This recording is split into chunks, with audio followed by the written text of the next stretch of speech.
Aplian Fui Vasha Díomh Galéir, a happy new year to all and welcome to Craig's in County Galway on this bitingly cold January 3rd for the clash between the Wolfhounds and the Clovers. It's only round 2 of the Celtic Challenge, but already this competition is throwing up big clashes as both of these sides will fancy themselves as potential title contenders. The current holders, the Wolfhounds, visitors today to the Clovers, runners-up in last year's competition. It's 1 and 2 playing each other today. And make no mistake about it, the winning of this match will have a very significant say in where the title goes at the end of the Celtic Challenge competition. Kick-off here in Craig's is at 3 o'clock. We're looking forward to this clash. It's a beautiful sunny day in Craig's in County Galway. The snow from last night and the cloud that was in earlier on is cleared. It's bright, it's crisp, but it's very, very cold. Dan Mooney and Fiona Hayes on commentary for today's match. Fiona, it's an exciting game as always. Always. I'm really looking forward to this game, especially in this Celtic Challenge. We've seen the last round how teams are up in their performances. You know, you can see how the professionalism is steeping into the games. But these two teams in particular, we know they play a lot and play with each other, but there's a massive rivalry built there already, so I'm excited to see what's on show. But that rivalry we see, it's not just in Wolfhounds Clovers, it's in the club teams they play for, it's in the provincial teams, and then it's for positions within an Ireland squad. This is an entire game full of rivalry clashes. Spot on. And even like just in particular, if you look at the Clovers, you have Aoife Corey starting there today. We know Maeve Deely plays fullback and has played fullback at times for Ireland. We've Stacey Flood on the other side, Robin O'Connor, and who probably will get a few minutes at full back as well. So it's about putting in these performances, I suppose, to try and make that Six Nations squad and also get that start, which is huge. Any big clashes you're excited to see in terms of opposite numbers? Well, to be honest with you, it's that back row challenge I'm really looking forward to. Erin King back, I mean, that is just what a player to have her back in the squad. There was a lot of chat around would she I suppose play in the next year, and just to have her there and see her at the breakdown. We saw her pre-World Cup, she's just immense. So I'm interested to see how the Clovers can handle that back row as well, because we've Claire Bowles, some exceptional players there, but this Clovers team really good at the breakdown in that first game. I mean, I hate to point it out, are the Clovers going to miss the fact that Maeve O'Leary is playing on the opposite side? Is that a thing that's going to be mentioned? I don't know, I'd say they probably won't mention it, but look, she is just, I was talking about the poach, Dan, she is probably the perfect player to talk about in that position. She's unbelievable, and at club she's been playing with Blackrock. She has a lot of games under her belt as well, because obviously she wasn't involved in that World Cup squad, so she's played a lot of AIL, and I've played against her with my old team, and let me tell you, she's an absolute nuisance at that breakdown. The Battle of the Tens got an incumbent 10, Ireland 10, and an up-and-comer in Katrina Finn.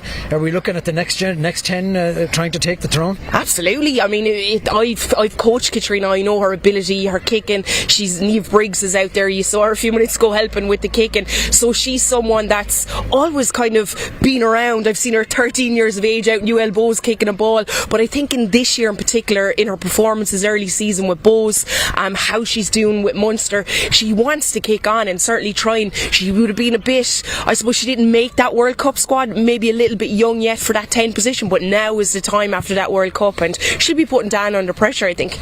Well, it's an exciting game, full of rivalries and intriguing clashes. We're looking forward to kick-off. We did speak a short time ago to both of the coaches, Neil Alcorn for the Wolfhounds, but first, the Clovers coach, Dennis Fogarty. Dennis, welcome back. First or second round of the competition. With drawing players as you do from different clubs and how also different provinces, bringing them into this, how difficult is it to get cohesion into a team ahead of a game like this? Yeah, it has its challenges, and we've had that from the start in terms of getting numbers to games, because we'd have a good few younger ones who are in the middle of exams, etc. So it has been difficult, but I think the players, we let the kind of players drive that and that connection piece, and then once we get the on-pitch stuff right, engaging them in the right ways in terms of what we want to work on and what we want to see on the pitch. So it's very much driven from the players, that side of things. So it's but it comes with its challenges. But look, we're this is the second game in, so we're hoping for a big improvement from last week. It's a nice mix in terms of the youth and some more experienced players. Do those younger players see that leadership in terms of players taking ownership and grow with that? Yeah, it's a big thing for us. I'm a massive fan of making sure that we're bringing through the younger girls, but the girls that we have here they've earned the right as well to be involved in the 23. So it's but also making sure that we get the mix right in terms of the experience that we have on the pitch already to help the younger girls get through the games and the hard parts of the game. So it's it's a very, very exciting. We've seen that now with selection already, with the likes of Rosie and Jemima coming through. So it's there's a very exciting bunch here. So it's from a coaching point of view, it's rewarding these players and putting them out into a game like today, which is very exciting for them. Last season runners up, obviously you'll be looking to build on that for this year. How do you go about that? It's been tough. Like last year was a tough one.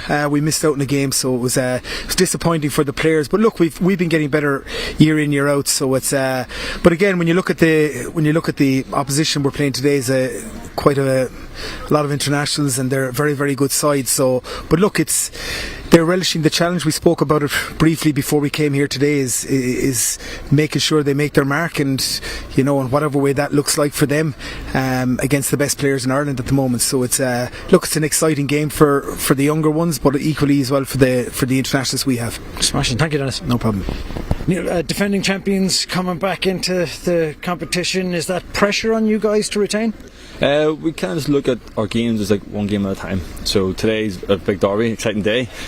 So look, we look at that, and then we go into the next phase, and that's how we kind of look at things. You don't look too far ahead. There's a bit of familiarity between the players. Obviously they're in camps together and provincial sides together. Does that create a challenge in terms of how you set up and coaching wise? Probably not as much. It's probably just more for us as like it's a little bit of bragging rights to a certain extent, but we very much have like a process of what we want to try and achieve within this competition. We look at it as our next game, but there's a little bit of extra bite to it, which is what we want to try and achieve.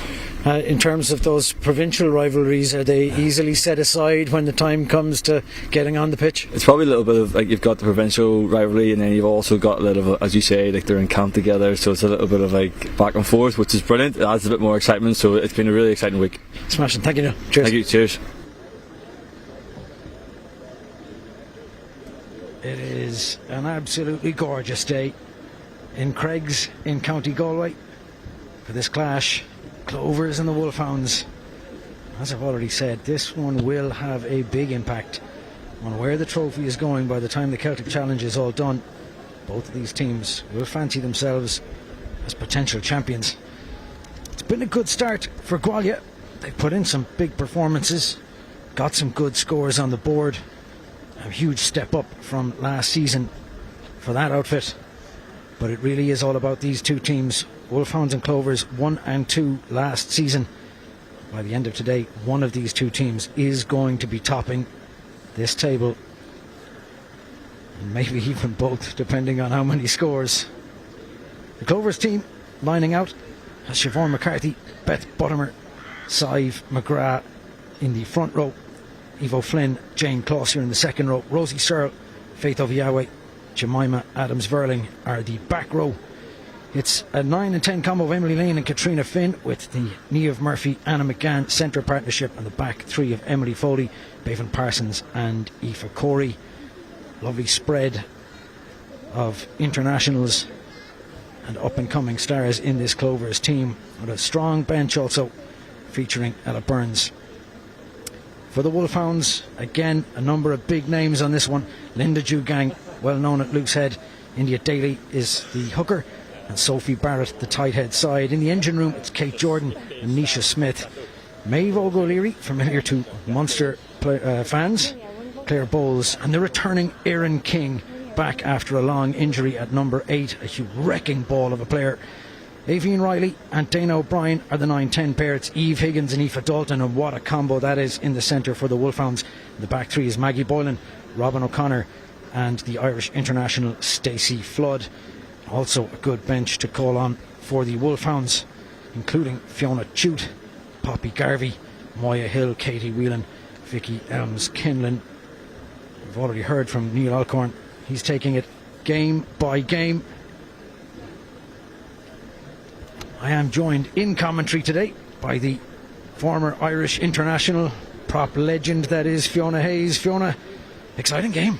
Exciting game. I'm a bit jealous, Dan. It's times like this when you look at the sunshine and beautiful day up here in Craigs that you wish you were still playing a bit of rugby, but I'm also very, very old and I've had a good Christmas, so I'm happy out standing here. But yeah, just listening even to the names you've called out there's some huge battles, especially in that scrum zone. I didn't speak about it earlier, but you have Siobhan McCarthy, Sive McGrath, Linda Zhugang and Sophie Barrett. They're all going to be going hard to get that starting position because there's a lot of props. We know there's girls gone over to England, but those props are really trying to make an implant and get themselves involved in that Six Nations squad.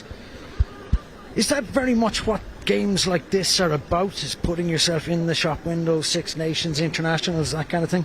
I think so, but obviously it's not going to be in the girls' heads at the minute, you know what I mean? They're going to be totally focused on this game and this tournament, and I suppose growing throughout it, but certainly that is essentially what this tournament is about. It's about getting game time, the Celtic Challenge, being able to go over to Scotland, go over to Wales. We've seen the competition in previous years maybe a little bit one-sided. The Irish teams were quite dominant, but certainly that's not the case now. The players have gone back to Wales, gone back to Scotland, so there's going to be some interesting games, but for me this is the exciting one I've been waiting for all Christmas.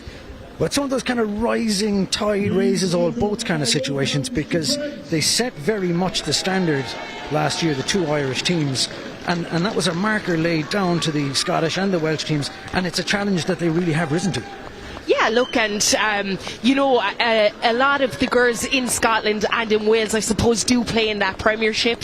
Over here, it's a great tournament, this Celtic Challenge. When you see a battle like this, I actually ran into Aoife Wafer on the way here, and she'd come back from Harlequins, and she was talking about all the internationals and how exciting it is to see the likes of Aoife Dalton, Eve Higgins, you know, up against these girls. And we spoke about the back row earlier, but you've Erin King, Maeve O'Leary, and Claire Bowles, and against Galwegians, Gemma Adams-Verling. She's just been so good at number 8. I played against her with my own team, coached against her, and she's someone that certainly is quite young but is trying to look and make an imprint, and a game like this would be huge for her.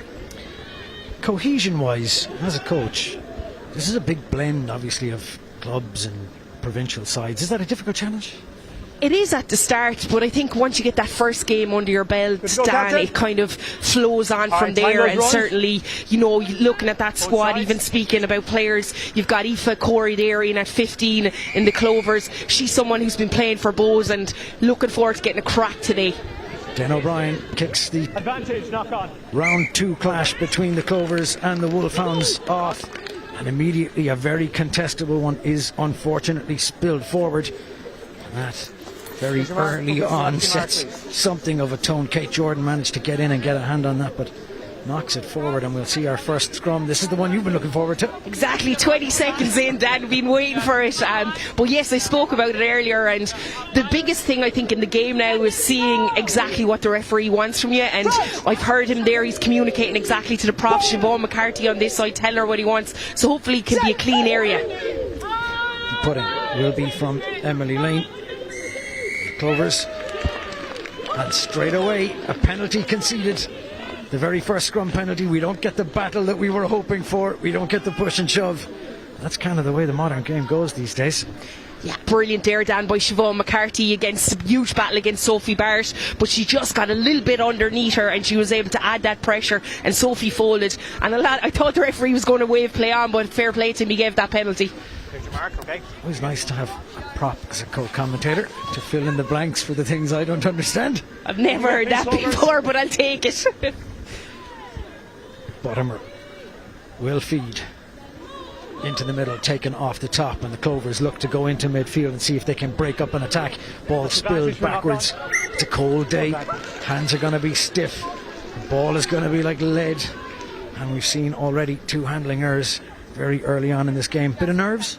Yeah, a little bit. I think that was Rosie Searle there from Navan RFC, so it's a great day for her. It's her second a game here with the Clovers, but certainly I think this is all part and parcel with playing at this level. You know, you might have a couple of I suppose knock-ons or handling errors early doors, but it's the ability to bounce back, and I saw that with both teams last week. A little bit sloppy in the first 10-15 minutes, but as the game progressed you could see the intensity and the want got bigger. Let's see if this scrum stands up any better, and it doesn't. It's a huge shove from the Clovers, managing to put some serious pressure. The Wolfhounds managed to get it out the back, and a big long kick searching into the backfield has the Clovers retreating to regain. Huge boot from Aoife Corey, bouncing towards the 10. Big chase on from the Clovers, and it's an awkward pass but managed to be just about collected. Wolfhounds will look to build from the 10. Sun in my eyes. Hard to make out numbers on jerseys. Pop pass as Wolfhounds gather themselves and look to start building some momentum. The decision is made instead to not play ball inside their own half, with Dane O'Brien with a big high hanging kick, really well collected. And is there a return here on? Stepping back inside, lovely little tackle, brought to ground eventually. The Clovers have some momentum here, spinning it into midfield. Katrina Finn pops it up, and suddenly there's a gap, and right bursting through it they go as Clovers heading towards the line, towards the 22, to the deck. Lane wants hands on it and gets it into midfield. It's a little bit of an awkward pass, ball skittering and loose, and suddenly turned over. There's a knock-on advantage coming. Just a little bit awkward. Emily Lane making a nuisance of herself. If Corey comes away with it and pops it into midfield. The clear out is a big, heavy one. And a long clearing kick. Bounces awkwardly and eventually into touch, and that's a little bit frantic, a little bit broken, but that's what we want to see. Exactly, that's what we want to see, Dan. Some nice passages there. Unbelievable little pop pass by Katrina Finn to put Ava O'Flynn through that gap. An actually interesting story from Ava O'Flynn. When I coached her and she started out, she was a winger, so she's moved into that second row, and she's vice captain here today, and just a really good talent.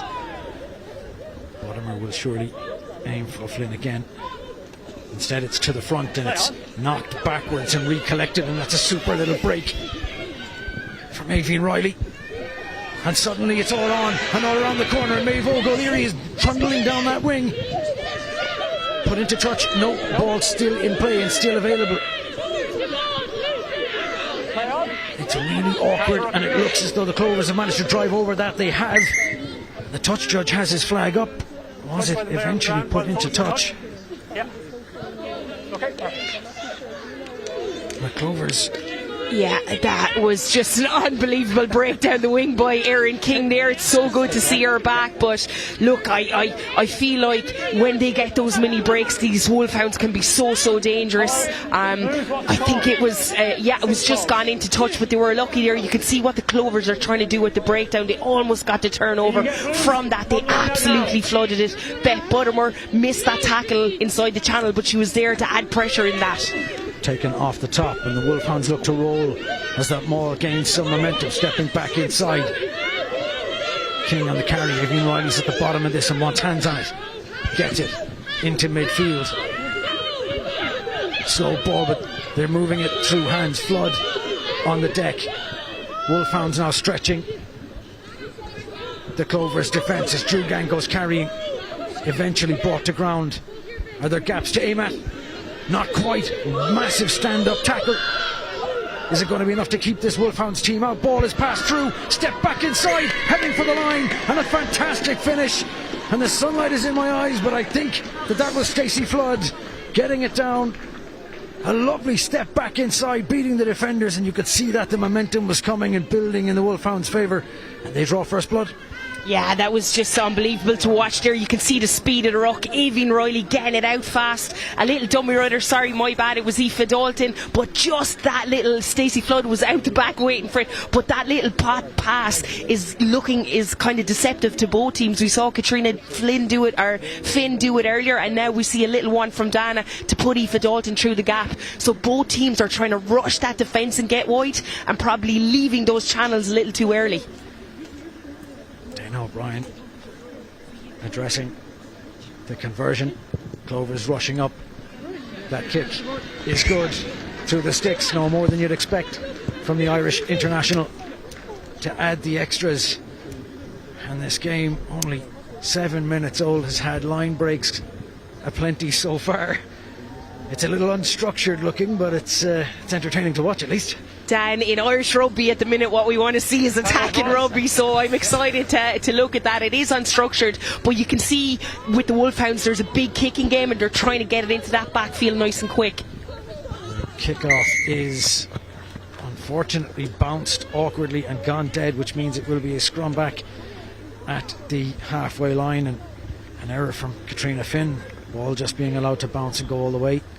Yeah, she'd be frustrated with that because initially it looked like a good kick, but that first bounce, you could see it when the ball gets that tip and goes over, it just went dead and it was cleverly left. But look, I don't think the Clovers will be fearing this scrum. I think in the first two, they obviously got the penalty in the first one, and I think in that second one as well, they were quite dominant.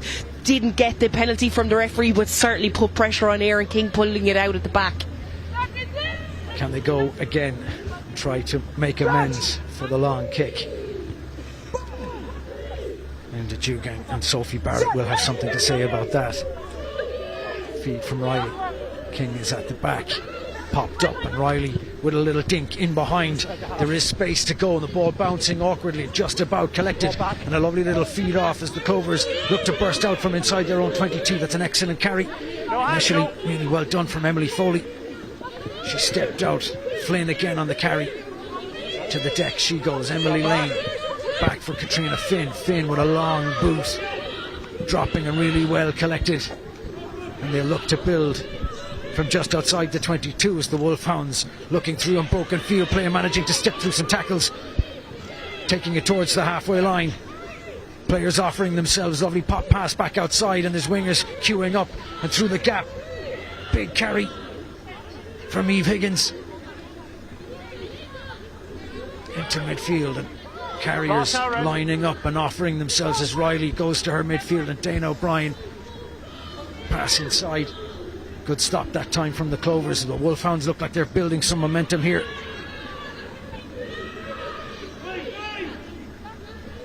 Popped outside and eventually onto the wing it goes, and suddenly there's some space to open up as the Wolfhounds look to capitalise.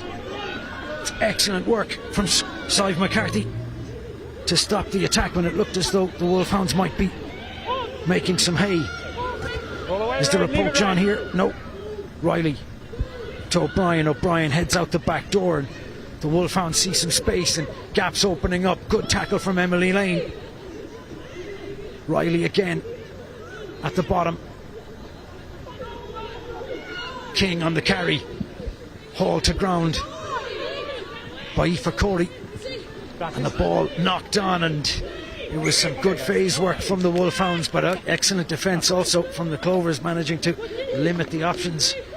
And my God, are there options in terms of attack for the Wolfhounds? Yeah, look, it's the speed of ball. Both nines are getting the ball out, and it's good to see, especially Avian Riley. She's trying to play on that front football. Unfortunate there, I suppose, with the knock-on, but just previous to that, Aoife Corey, a huge hit there on her kick chase earlier on. She chased the whole way up the field, and she was the one that made that hit. So you can see what they're trying to do. They're really trying to put pressure, but where the Wolfhounds are finding shape is in that backfield, getting in behind them, and I suppose when they get over that gain line, it's those offloads are hard to stop. We talked about the various battles between the opposite numbers, and Stacey Flood and Aoife Corey both with strong hands up for the fullback in the green jersey. Yeah, look, it's well and truly Stacey Flood's at the minute. You know, she's played that World Cup, she's played a couple of previous Six Nations, but it's good to see people like Aoife Corey getting on that starting sheet. I suppose in pre-World Cup it would have been Maeve Deely that was in there. We see Aoife Corey now putting her hand up, and Robin O'Connor last week was starting at, I suppose, another penalty here at scrum time. Penalty. The Clovers seem to have the edge in terms of those scrum battles so far. Yeah, I think it's Sophie Barrett. He's pointing out those two times. Siobhan McCarthy is getting nice and low and putting her under pressure, and in turn making her turn in. I think that's where he's giving those penalties. Katrina Finn's boot is huge. I mean, that is a considerable distance to get out of that to set up an attacking platform for the Clovers. Yeah, that's an area of her game that's absolutely superb, and as I said pre-match, at 13 years of age down kicking, you know, you can see it now when she's this age how much she loves it as well. To the tail and taken awkwardly and knocked backwards and collected really well from the Wolfhounds. And Dane O'Brien senses that there's nobody home, puts a big boot. Sunlight in my eyes, can't quite tell. Ball bouncing and eventually shepherded into touch by Bevan Parsons. And that one, for just a second, that one looked as though there might be something on. Yeah, Bevan Parsons would be hard to beat in the outside, but any bounce of the ball could have get there. But that was unbelievable as well by Nisha Smith. It was obviously a throw to the back. The Clovers a little bit slow in their reactions, but the minute the ball hit the ground, you could see Nisha Smith sliding through, getting on the ball, and in turn turning it over for Dana to kick. That set piece, the Clovers will need to shore up. Taken well off the top from Flynn. Clausey carries, pops it inside, and Clovers resourcing their breakdown quite well as they head out the back door, and a step back inside from Katrina Finn. That's excellent work, and getting through another tackle, taking it up to the 10 is the number 10, eventually brought to ground. A hint of offside from the Wolfhounds, and the ball is loose in midfield but collected really well, and suddenly a bit of a rampage from Jemima Adams-Verling, but it's ripped and turned over, and suddenly the Wolfhounds look to be tearing around the outside and poking holes in this Clovers defence. Clovers slow to get back and recover the momentum with the Wolfhounds. They've been more clinical with their possession. Into midfield, through the hands, picked off, interception. And is there enough players to resource this ruck? Bottomers on the carry, to the deck she goes. Jane Clausey acting as scrum half, just manages to get the job done under some pressure. Eventually given to Finn, and Finn with a long high hanging kick, and Flood is underneath it and knocks it backwards, and the kick chase is good, and Parsons is up and making a nuisance of herself, and really good offload from Stacey Flood in the tackle. This is territory that the Clovers want. Wolfhounds don't want to be playing rugby here. Higgins always makes a yard, and eventually back to Dane O'Brien, who's going to put a boot on this one, get the clearance on. Not perhaps as many yards as she would have liked. Yeah, probably not, but much better by the Clovers there. A bit of continuity in attack, yes, but it was the pressure they put on then in their line speed and getting up there. But it's funny, I'm watching the breakdown in particular, and you know I never give out about referees, Dan, but he is letting a lot kind of flow in there. Obviously you want the game to flow, but certainly I think there was a couple of times the Clovers are really frustrated. I think Eve Higgins went over the top there, and they're trying to play that ball at speed. So I think I saw someone speaking to the referee, so I wonder, will we see it maybe called out a little bit more? But certainly the speed of the game and what these players are seeing, and the kicking game has been exceptional so far. It's very much in the modern game of rugby, accuracy with your kicks and how you generate territory and position off those kicks is everything. Can you get Clovers? Let's go. Yeah, and we've two of the best in the country, I think, at that is today as well, and it's the perfect day to put pressure on in that backfield. There isn't a big wind, but with the sun in people's eyes, it can add a bit of pressure. Another line-out malfunction from the Clovers sees the Wolfhounds turn over the ball in midfield, and suddenly they're going to look to build. They've managed to get better phases together, more continuity, but Dane O'Brien is going to kick that one high and hanging, dropping, really well collected, and an absolutely huge hit on Anna McGann. Parsons has it, popping it up, and now there's a little bit of room outside. Suddenly wriggling free, and it's a lovely little break and a step back inside, jinked inside and out onto the deck. That was outstanding work from Emily Foley. Clovers have it now inside the opposition 22, and I think a foot's gone into touch. The touch judge has it up. Emily Foley, what a break, stepping this way and that, evading tackles. You love to see it. Absolutely, it was that in to out step. It was right over beside a stand, so it's really good to watch. Just really well done here. You can see it, she fakes to go back inside, catches Robin O'Connor, but to be fair to Robin, she gets back and makes that tackle in the end, and unfortunately the ball goes into touch. But that's the type of attack I think Niamh Briggs and the Clovers want to see, those line breaks and everybody getting there. Just unfortunate that her foot hit the touchline. It's a solid line out from the Wolfhounds compared to the Clovers, which has not been quite as smooth as they would like. And there's more of that breakdown that Fiona Hayes was just talking about, it's a real scrappy inside there. Dana O'Brien faking this way and that way and eventually puts a boot on it, and it's into touch, still inside the 22. Again, that exit perhaps not what she would have wanted. No, but still, look, it's just inside the 22, but she did have to turn it and kick on the other side. But certainly, the breakdown is what's given us probably this exciting rugby. If I was playing, I mightn't be so happy about it, Dan, but certainly he's letting it flow, and we can see the game is, I suppose, that's how we're seeing those line breaks, and there it was good by Dana to get it out, and they'll be happy because they're putting the pressure. Aaron King at the front here under that line out. And another steal from the Wolfhounds. Clovers line out simply not functioning so far. It's meant that every attacking opportunity has been missed. This one dropping into the hands of Emily Foley. We've seen what she can do, stepping this way and that. Absolutely no room this time around, and Emily Lane has it off the deck. Bottomer on the charge. Still going was Bottomer. She needs to get that ball back. Complaints that Linda Jugang was hanging around on the wrong side. Closey is once again the scrum half, and Finn, and it's a pop up, and it's really well taken. Searles on the carry. That's fine, Claire. Wolfhounds scattering well and organising themselves well, but suddenly the Clovers are breaking, and through the middle they're going into the hands. It's back inside to Oviawe. Faith Oviawe's going to go all the way over and score, and that's out of nothing. From nowhere into midfield they go. The Clovers punch through the gaps in the Wolfhounds defence, and Faith Oviawe up on the wing, not where you'd expect the back row to be, collects it and runs it almost under the post for the score.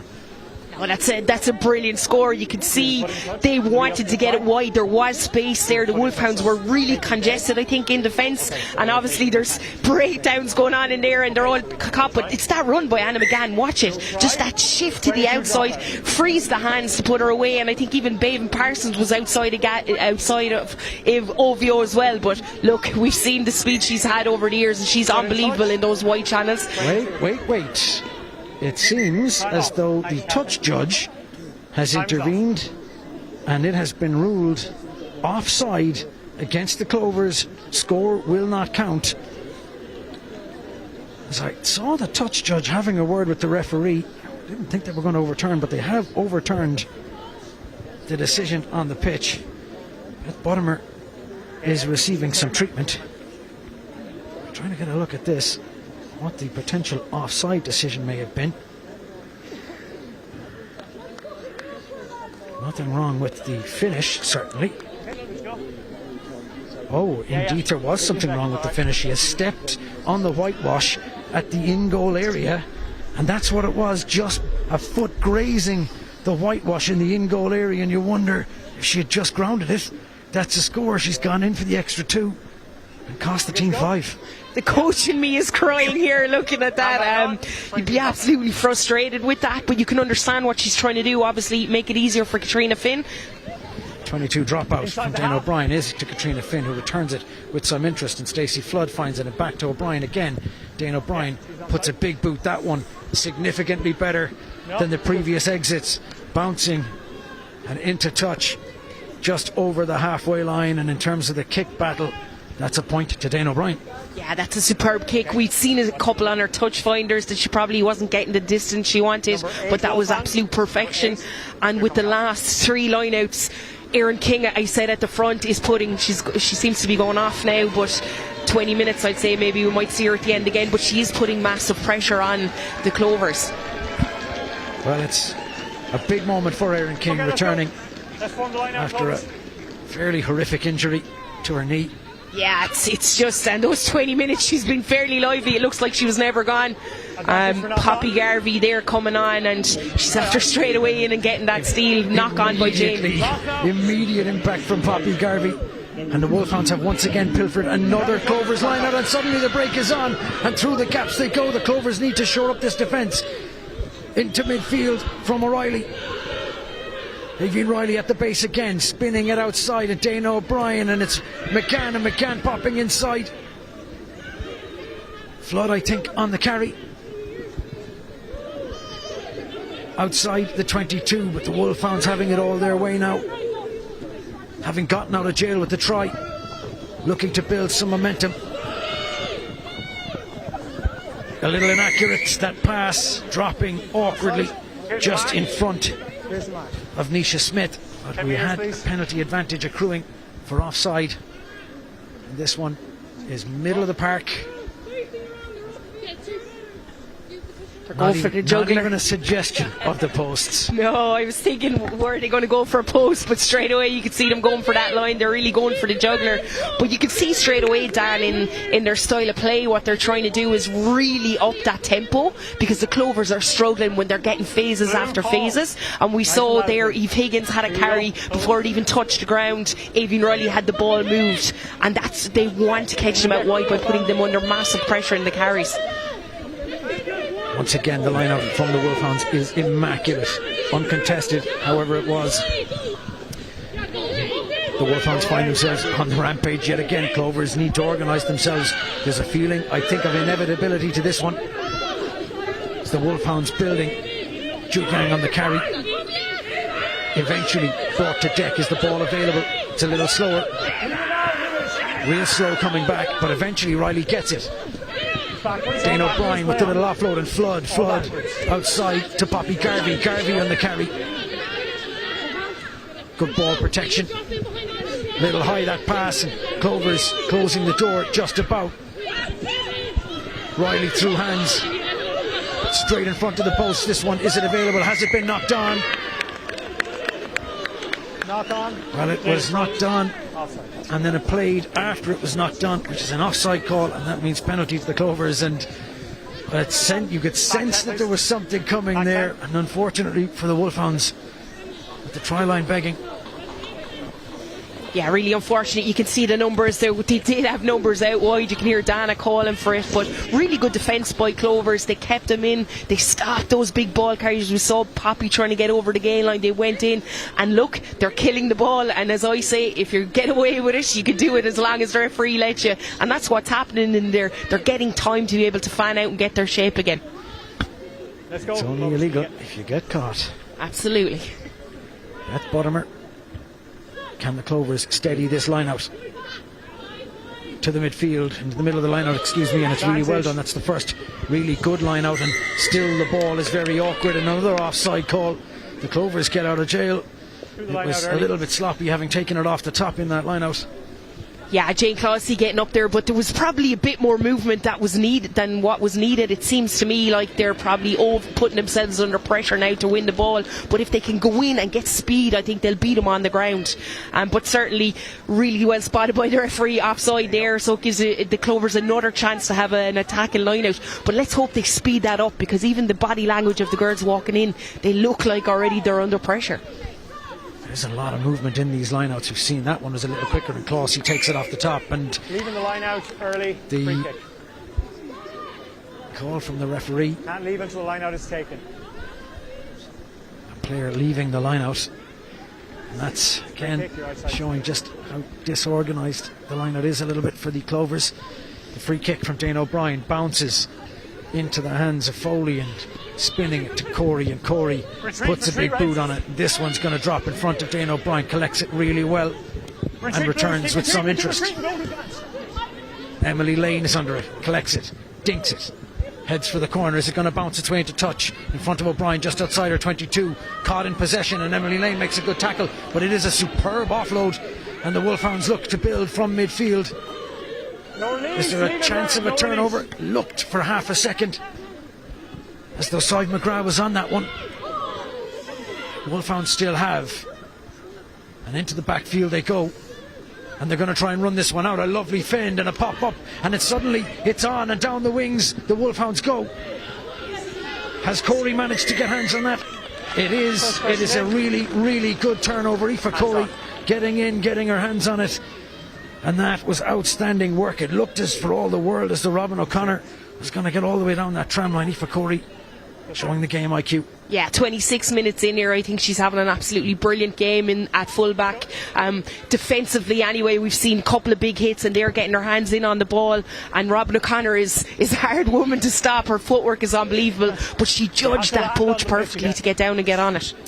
Nice try, I would estimate, I don't have the stats to hand, but I would estimate this is the 6th penalty kick into or around the Wolfhounds 22. of which the Clovers have managed to utilise none.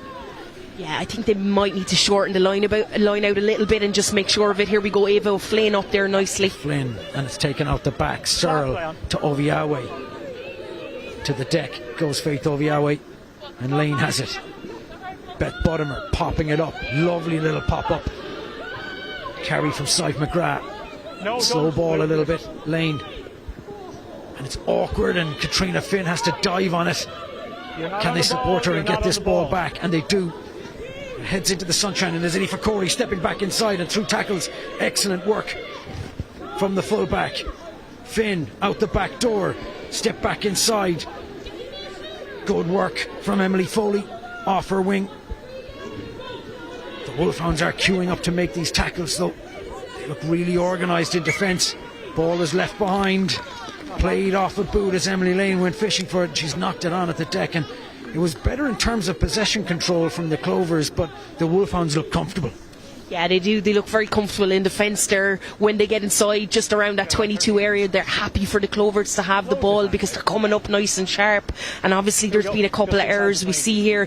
Just Katrina Finn doing the clear out. And then as Emily goes down, there's just a little bit of a movement. It's in the next ruck, but it's that movement. Jane Clausey there with a big carry.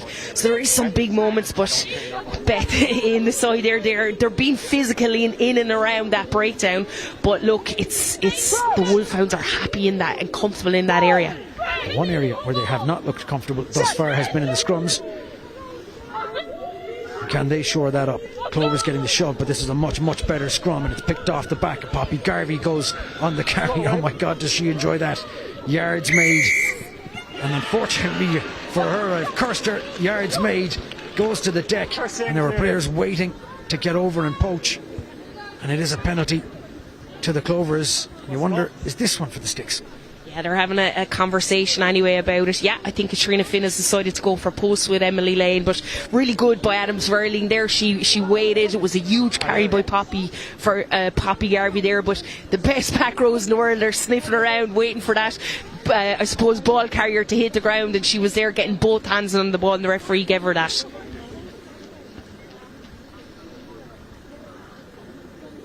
So directly in front of the Sticks,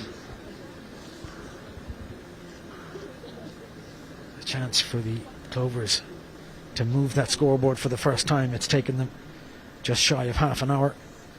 Not that they haven't had territory and possession, and unfortunately for Katrina Finn, that one drifting to the right and wide. Unexpected for a player of such promise and ability. Yeah, Dan, we were having a chat before the game and she was banging him over the post in front of us. It just shows sometimes in those big moments, actually the ones in front of the post can be harder than the ones out to the side, because you get to have an angle at that. But look, she'll have to put that to bed now and try and focus, because we've seen some in her kicks mid-game and they're unbelievable. But that's practically 10 points that they're after leaving behind them, if you look at it that way, in this first half, the Clovers. Well, a try that wasn't because of a foot touching the line, a penalty that's just drifted to the right and wide. And that is really well collected from Katrina Finn from the 22 dropout, and she takes it forward with momentum. Lane into midfield it goes, and that is a big carry from Anna McGann. Lane looking for options. Aoife Corey and McInerney.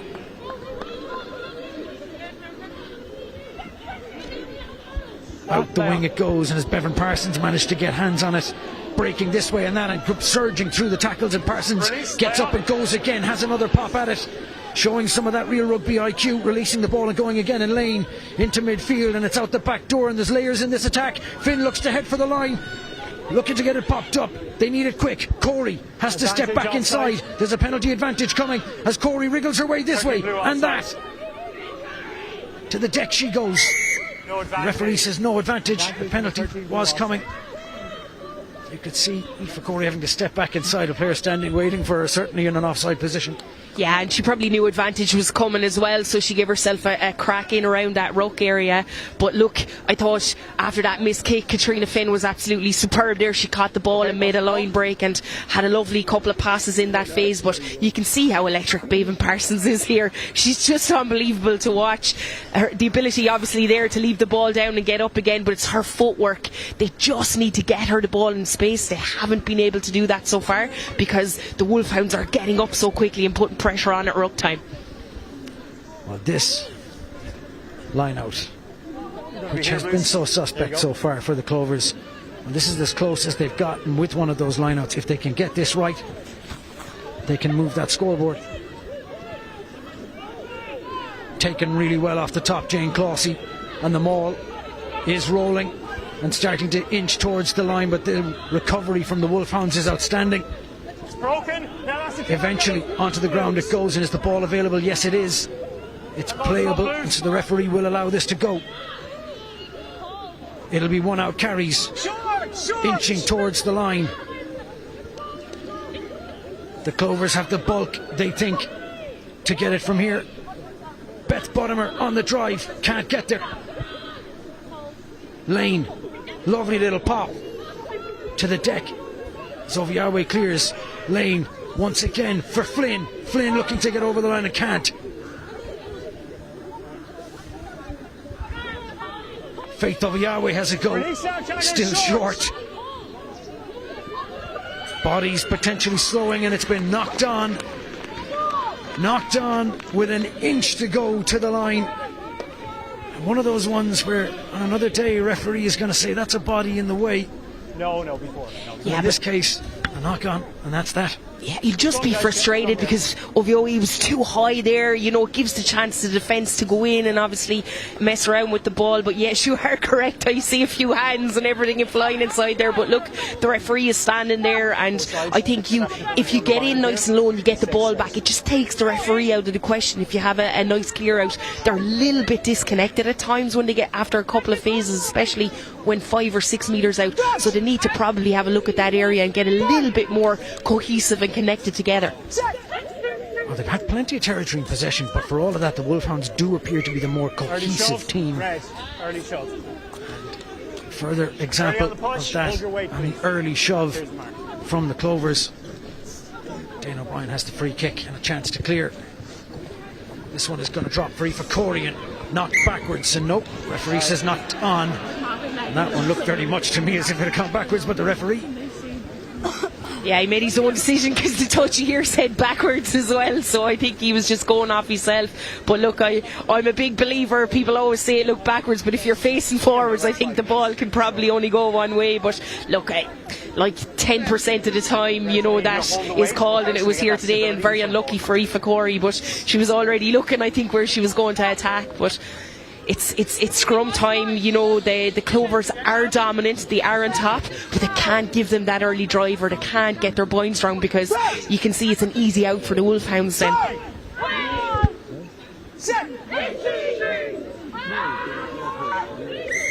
and a penalty, just as Fiona Hayes had said it. The easy out is given, Far side. and the referee is suggesting that Sive McGrath was not driving straight at that line out, or at that scrum, excuse me. Dane O'Brien puts the penalty into touch, and as we inch towards the half time, the Wolfhounds will end this half as they started it, strong and in possession. Yeah, and they'll be the happier, the two. Obviously Clovers at half time will look at the amount of possession they've had, and I suppose say, look, we can go out and get scores in the second half. But certainly the Wolfhounds here haven't had much possession, but they've been so economical when they have had it. Really well taken off the top once again. The Clovers don't contest, and into midfield it goes, and they're coming back on this open side again. Maeve O'Leary, and the little pop is inside, and it's a lovely little break from Riley. Riley stepping past Foley. Avery Riley is going to go all the way for the try line. No, stop, just short. And the resourcing of the ruck is good as the Wolfhounds head towards that line, eventually getting knees on the ground. They're inches short. What a break from Riley to take the Wolfhounds towards the line. And it's a little slower this time. Riley, and a huge carry, surely this one's over the line. No, just short. And it will surely have to be finished from here. Clover is doing so well to stop that advance, but there's numbers outside, and it's going to be an easy one. And it is indeed. Walked in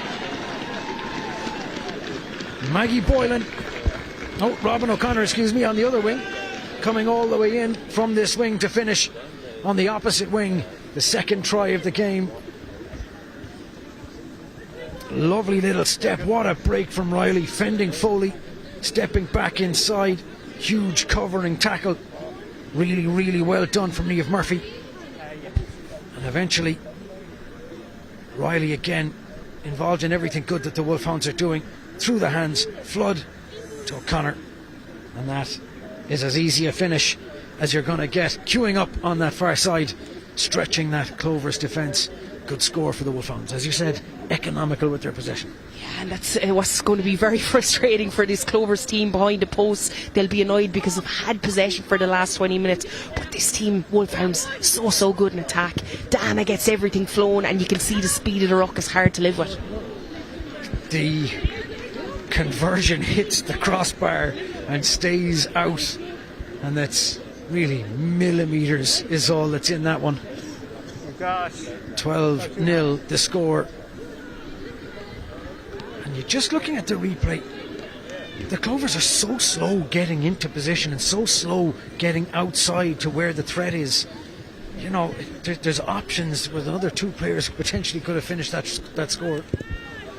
Yeah, I think it's the defence inside. They were worried about those big ball carriers, so they just got so narrow. But Wolfhounds very clever. They 2-3 phases and they spread it, whereas the Clovers done 4, 5, 6 phases and just didn't find that space when they were attacking 5 metres out. Dan O'Brien's big high hanging kick is collected. I think it's Robert O'Connor underneath that one again. Offering 1 out carriers, but that's a massive hit. Siobhan McCarthy. No free yards for the Wolfhounds. Dana O'Brien with the crossfield kick, and there's options here as the ball bounces very awkwardly, and Foley was trying to get her hands on it, and instead it's popped up and really superbly taken from Anna McGann of Yahweh. No scrum half she. Carry from Jemima Adams-Verling, and from here, can the Clovers make some hay? Bottomer popping it up off the deck. Clausey, well resourced. Oviawi's on her own on this wing and is going to need some support. The number 7. There is a penalty advantage coming.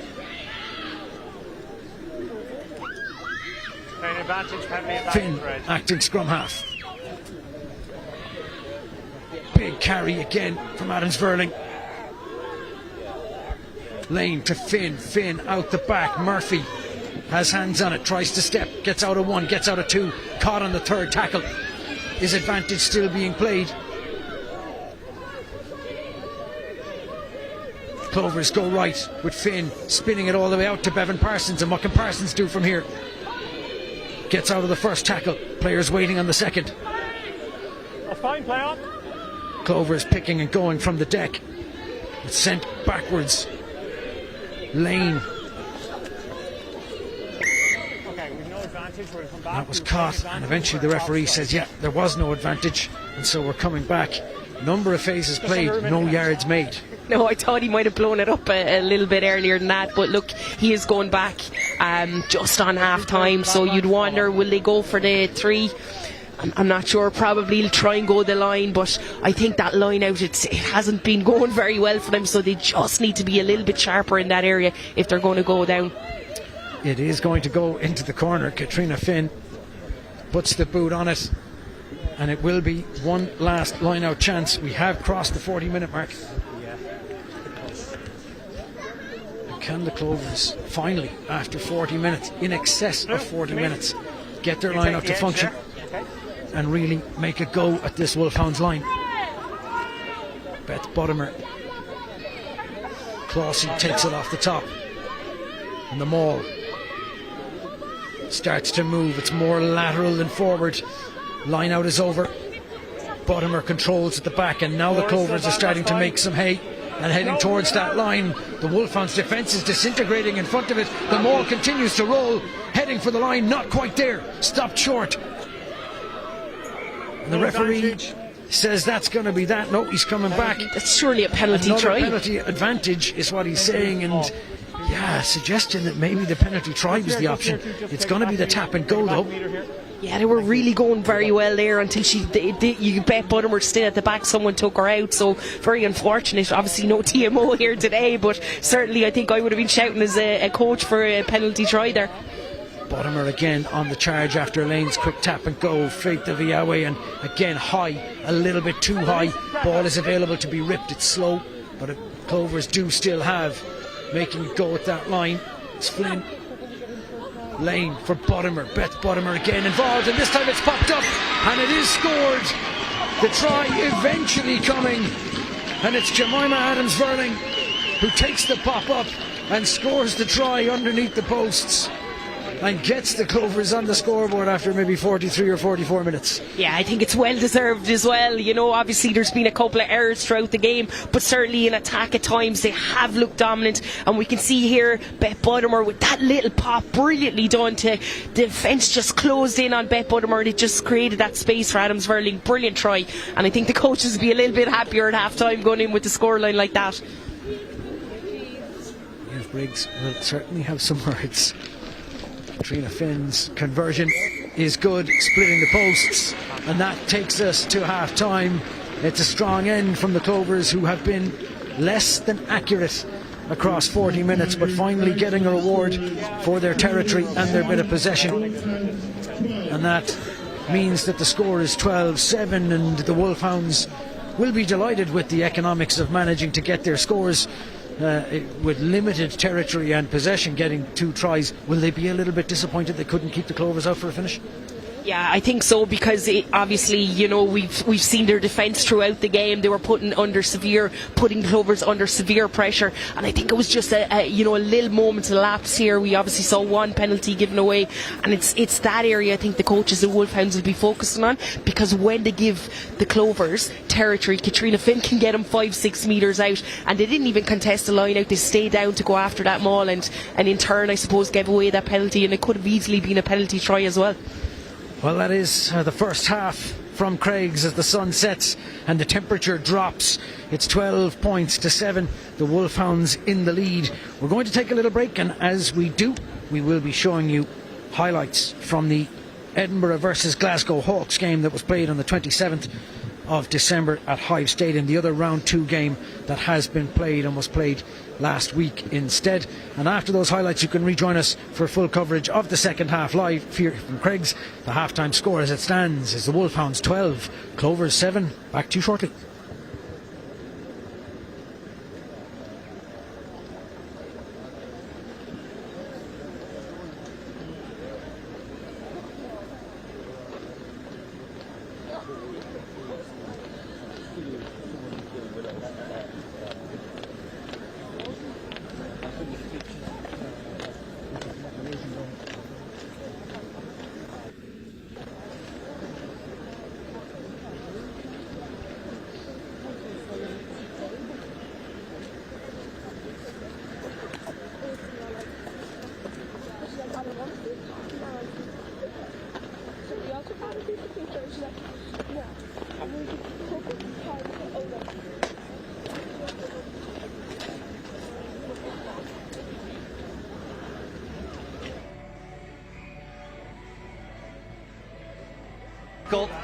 The referee having a very close look in there, but they come to the right, trying to move this Edinburgh defence around.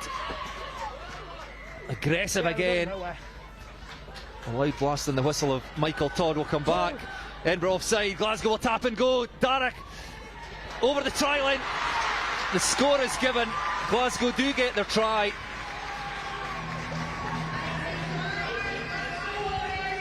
Glasgow get there eventually. It's been all Glasgow so far. They've been pounding at the door there, and every time they come down they haven't really had an opportunity to keep the ball. We go from a scrum here, and then the penalty came for offside. Rihanna Darragh just takes it quickly, and Beth Blacklock, who's again at the breakdown by Edinburgh. Warriors penalty, not hanging around, driving towards the try line. Important tackle by Merrin Gunderson. Darragh in the space out wide. Katie Ainsworth just need to put this ball through the hands, and they will go in again for their second try of the game. Clinical play by Glasgow Warriors through the hands, and it's Hannah Smith who goes over in the left-hand corner. Good patience again from Glasgow, building really nicely, some strong carries, and then when the time comes to pull the trigger and go wide, they go there. Some really good. Two receivers, Warriors defence did well, as you say. Mellenby came in, and you're right, I think probably denied a turnover. This time Edinburgh will go for the scrum, so line out, it's taken by Ferry in the middle. Look well set here, and over they go for the try. So Edinburgh do get their quick response. It's Edinburgh 5, Glasgow 10. Really nice maul set up from the Edinburgh forwards there. The players find the cost after that set. Well taken in the middle by Adele Ferry, and then they're nice and composed. Ayla Ronald at the back there. Mellenby coming at a rate of knots towards those posts. Edinburgh defence holding firm for now, but for how much longer? Darach there quickly again, looking to get that ball wide. Oh, great footwork, and they've gone over for the third try. Brilliant footwork. Warriors playing at pace. That's Skye Phimister this time who goes over for the Warriors try. Great bit of footwork by Skye Phimister to finish that off. It looked like Edinburgh had got it covered. A couple of defenders chasing across, but uses their footwork and one just before half time, which dictates the momentum a little bit going into the second half. The ball goes loose. It's been picked up by Scarlett Haddo. I think, was that a deliberate knock on? Edinburgh not hanging around. Hannah Walker, we'll have a look at that in a second, as Katie Ainsworth has been shown a yellow card. Molly Pullman charging towards the try line. Unstoppable, the tight head prop. Try scored, Molly Pullman. Edinburgh's second try. The home side narrow the gap again, just to 3 points. Felt like this was going to be important to begin with. Edinburgh looking to go wide, and Katie Ainsworth just gets a little hand on that, which brought about the penalty and the yellow card early on there. Edinburgh quick to take the tap though. Hannah Walker trying to play with that momentum that they just got.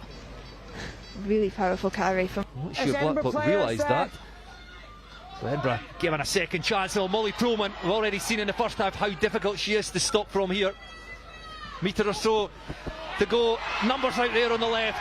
Phillips gives the pass, and Hannah Walker the try scorer. And Edinburgh take the lead for the first time in this game.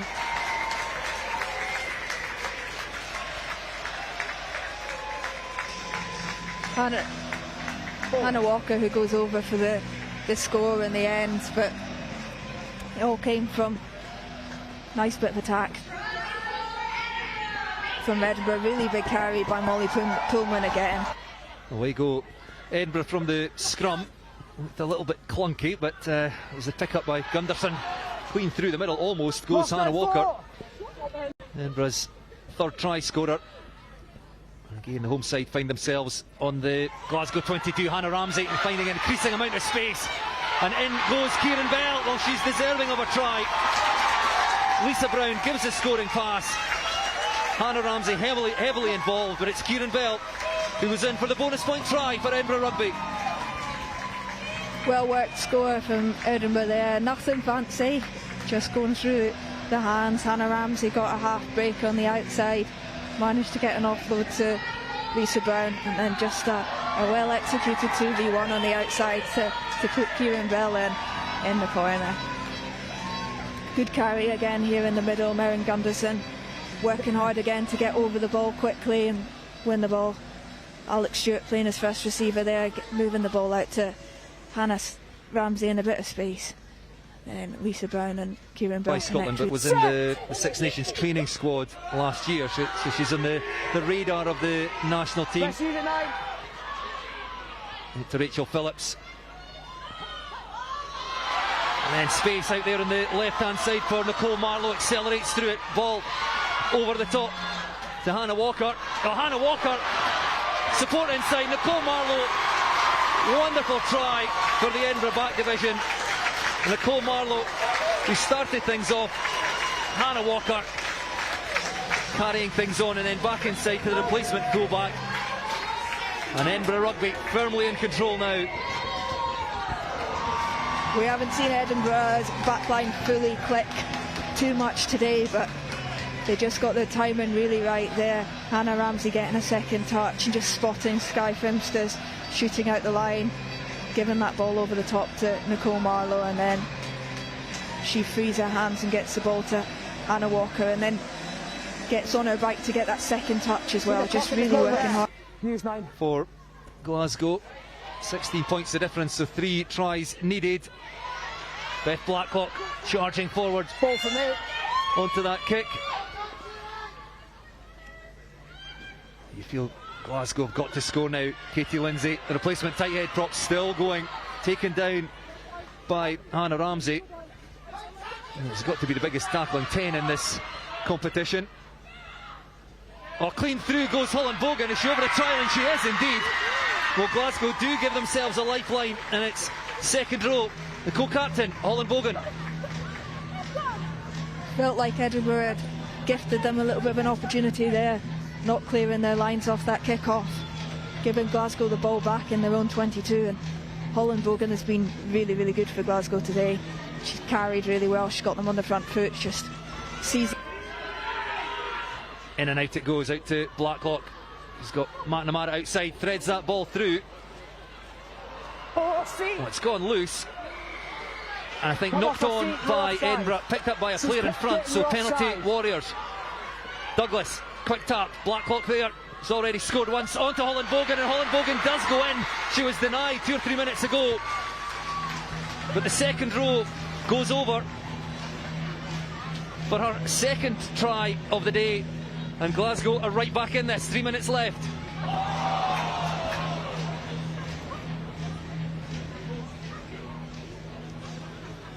Yeah, agreed. Big 2. 6-point game, big shot.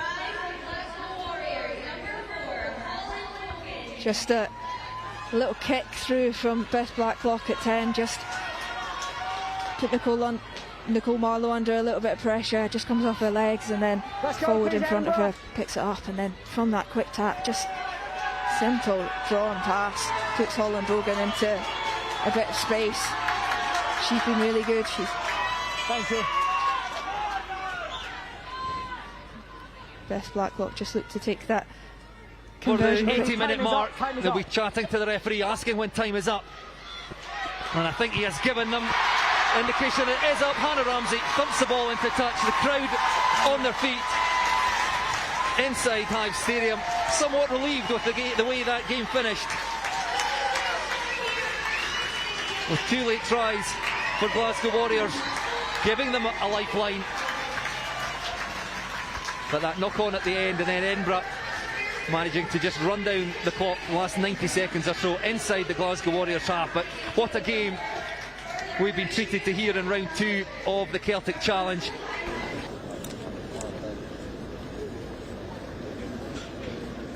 Very welcome back to Craig's Rugby Club for this clash between the Wolfhounds and the Clovers. 12-7 at half time. Doesn't really tell the story of the opening 40 minutes, does it? No, actually, the Clovers had a lot of possession. The Wolfhounds, though, were exceptionally clinical when they had the ball, but it was almost like, Dan, they wanted to give the Clovers the ball and I suppose clean up their mistakes, because we saw, Dan, at any time they were between the 22 and the halfway line, it was a straight kick. Obviously, they were trying to add pressure to that backfield, but certainly I'm wondering in this second half, will they try and hold on to the ball, because you can see the try here by Aoife Dalton with ball in hand. And when they initially get over that gain line, they were causing Clovers awful pressure as well at times. Well, that kicking game, I mean, this is the modern game of rugby. The team that wins the kicking battle almost inevitably wins the game of rugby. Is the decision making around Dane O'Brien's just been kicking the leather off that ball at every opportunity? Is this a simple case of, we don't want to play rugby in our half, kick it down there at every opportunity, that's where we want to play? Yeah, I think so. Definitely in that first half, I felt like every player knew exactly what was coming. It was maybe one phase, two phase. They never looked like they were going. The Wolfhounds never looked like they were going to go wide. They were happy to kick the ball, put pressure on, and then obviously back their defence, which worked for most of the half until that 40-minute when the Clovers did score that try. But certainly, I think in this second half, I'd like to see the likes of Eve Higgins, Aoife Dalton on the ball a little bit more, because they can cause damage. Robin O'Connor out wide. But coming out, we could see the teams coming out here now at half time. I think the Clovers, although they had a lot of errors, unforced errors at times, they'll actually be quite happy in how they went in at half time. They're only 5 points down, and they also probably have a lot more in them to come in the second half. The Wolfhounds are back out on the pitch. We still are awaiting the arrival of the Clovers, now exiting their dressing room, making their way out onto the pitch. How do you fix, Fiona, a line-out that's malfunctioning when all you've got to fix it is a half-time break? Yeah, look, just as you say it, I could see Dennis Fogarty actually talking to Beth Buttermore on the way out, but obviously I wouldn't blame the hooker all the time. I feel like it looks a little bit slow and laboured at times, and obviously there was 3 Erin King's sole at the front. She was just getting up ahead of the jumper, so I think they will try and maybe, if they're really struggling, to bring it down to 4 mans, have little less movement and just be more dynamic in the jump, because I actually think the throw is going very, very well for Beth. We will restart with the Clovers. Katrina Finn looking forward to 40 minutes of rugby. It's been interesting, exciting at times, a little bit inaccurate at others, as Finn kicks us off and the ball bouncing, heading towards touch, and in it goes, which means we will have the first line out, and it will be a Wolfhounds feed. David Parsons looked for a second like she was lining up a big hit. The ball instead skittering loose. Yeah, she was waiting for that, Dan, but really good kick by Katrina Finn there. She found that grass, and the Wolfhounds didn't bounce on the ball, and Bayfield Parsons maybe could have got it herself, but she was waiting for that big hit. The put in will be from India Daly, and taken off the top, and even Riley goes on a break and suddenly slides through and leaves Oviawe behind her. He's going to dink over the top. There have to be some cover in the backfield. Aoife Corey has to chase it. Pressure on, ball is loose, diving on it, and the ball has been knocked forward. I think as Corey went to play it, she was taken out on the ground as she goes to play it, and a penalty conceded. A little bit of a rush of blood from Riley. Had been done so well, saw the ball and didn't make the smart decision. Yeah, look, but it was an unbelievable line break. You could see what she was doing. The ball went at 1. It created, normally you'd see the scrum half pass the 10, but you could see there was a little bit of a gap here, and just as she spotted it, Linda Zhugang as well created it for her. I'd say it's something they've practiced, and nice kick. Corey was turned, had to go backwards, and you could see just as she was going out, and she jumps on the ball, always, you know, she probably would have got the knock on if she was able to even get over Corey, but you have to stay in your feet, especially when they're on the ground. The refs are real sticklers on that. Beth Buttermore's line out is taken. It's sloppy, but they get it. The Clovers will be happy with that. Finn into midfield. Later, it's a lovely little pop-up pass, and suddenly there's options, and it's really well collected on the ground. Stepping back inside, and a lovely little break yet again, and the attempted kick through. Ball is dribbling, and is it suddenly available? It's hacked through, and the referee has deemed that to be a knock-on, and I think that's really unfortunate for Emily Foley, because I think she got a foot to that. I think she's managed to put a toe on that one, and that is very, very unlucky for Emily Foley, and indeed Evan Parsons. Oh, we'll see it here now. I think she dropped it obviously onto the boot, and a little toe poke. Yeah, I think she actually did get her leg on it. Managed to get a foot on that. The referees missed it. Parsons was through as well. You could see the frustration on that, but really good attack. Emily Foley is jumping up. She's getting herself involved coming into play. We'll see it here again. Definitely, obviously, down the ground. Oh, it's a 50-50. It could have hit that 4G or 5G as well, Dan. The feed from Riley. Big scrum from both sides. Clovers are moving it, but out the back go the Wolfhounds and into midfield and making some hay and driving through that Clovers defence. Wolfhounds have some momentum building now. Dana O'Brien stabs it through. Lovely little dink in behind. Gonna go all the way to the try line, and Beaver Parsons collects and looks to step out to the deck. Clovers now regrouping and having to build from their own try line and offering runners and carriers as they try to eke some extra yards. They will surely be putting a boot on this at some point. For the moment it's carries. Bottomer on the deck she goes. Finn standing in the pocket, collects it, puts the big boot on it that we were expecting, dropping for Dan O'Brien. Looks up and sees what's in front of her. Foley comes up to make the tackle, and it's a lovely little step inside. Funny for Dalton. Wolfhounds have possession. Not as quick ball as they were having in the first half. Drew Gang on the carry, met with tackles. Dane O'Brien slinging it out the back.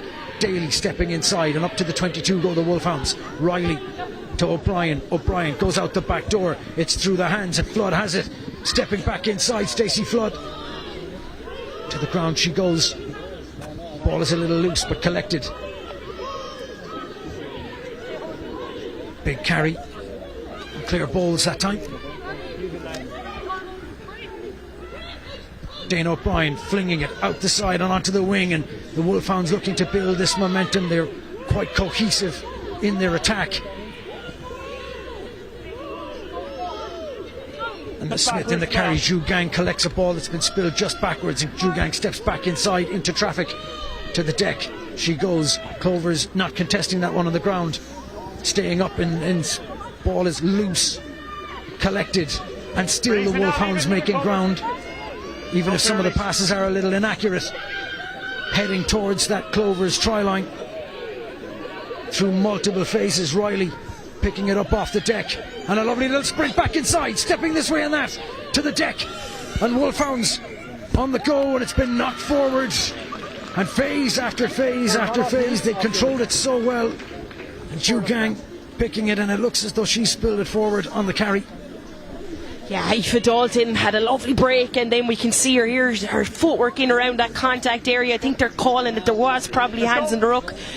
Yes, I think Aoife Corey could have got a hand in there, but look, it looks like it came off Linda Jugang's foot as well. But really good attack by the Wolfhounds. They're trying to find that space out wide. When you think they're going open, they've snapped it back twice in the blind, and that's where they're catching them out.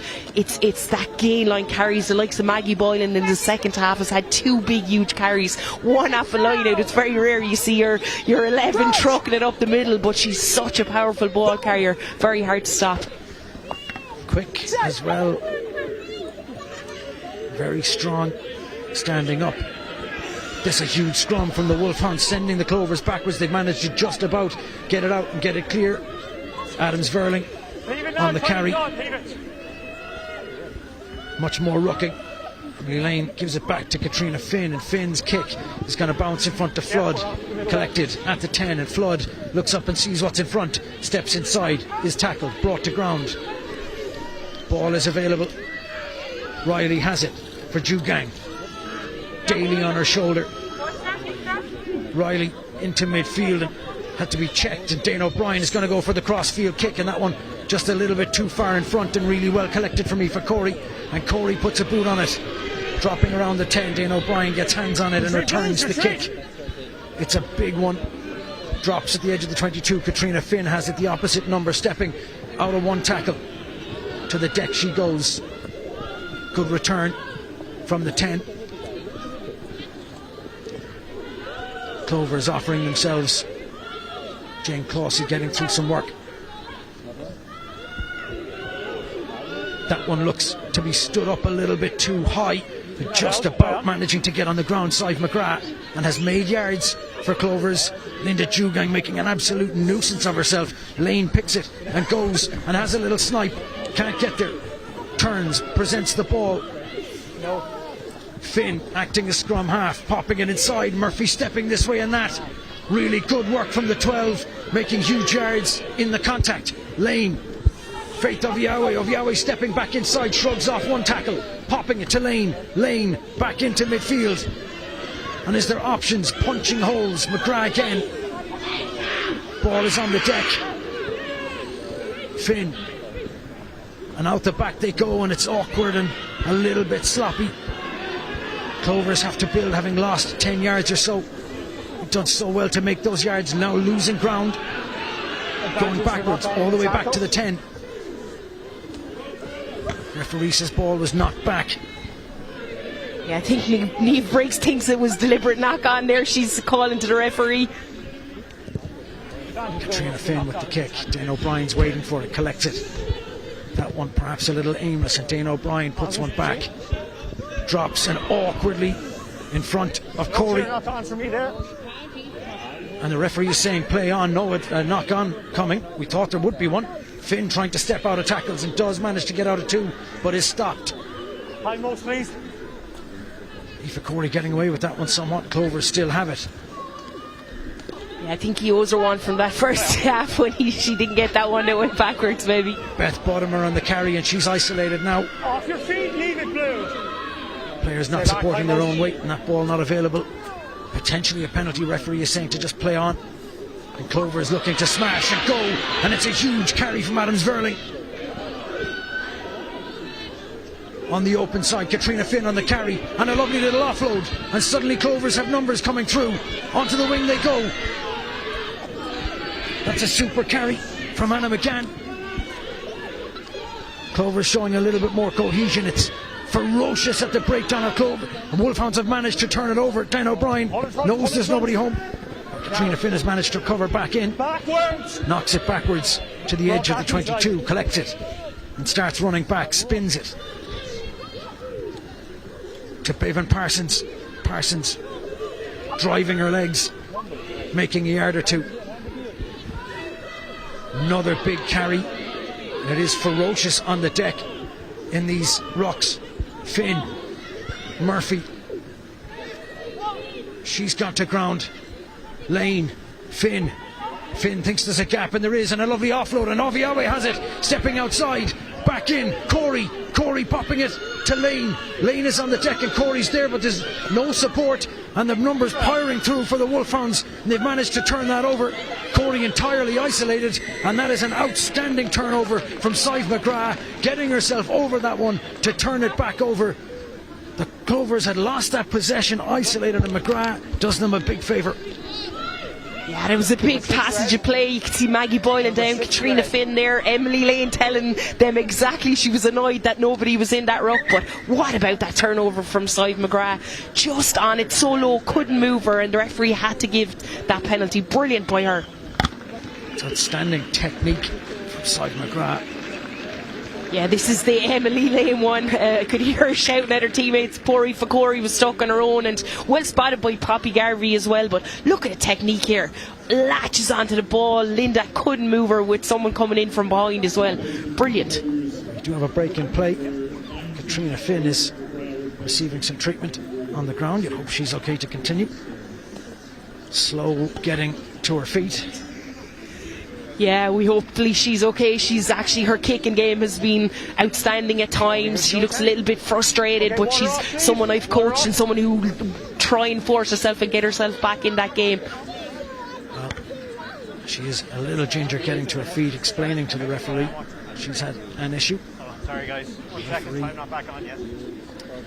I think she's telling them exactly what to look out for at rug time, because I can see there's a few frustrated heads in there. And look, you have to love the flow of the game, but certainly you can see players are getting a little bit frustrated at times, and going over approaching the referee, but it's making for good rugby. We're seeing a lot of phases, you know. You can see Nisha Smith there is down as well. A couple of players, I think that's a long ball in play. I think that last passage was long enough, so it's a breather down now. And I think the Clovers will be looking to go to that maul that we saw at the end of that first half, because when they get it and get that shift up to the right hand side in particular, they can be quite dominant.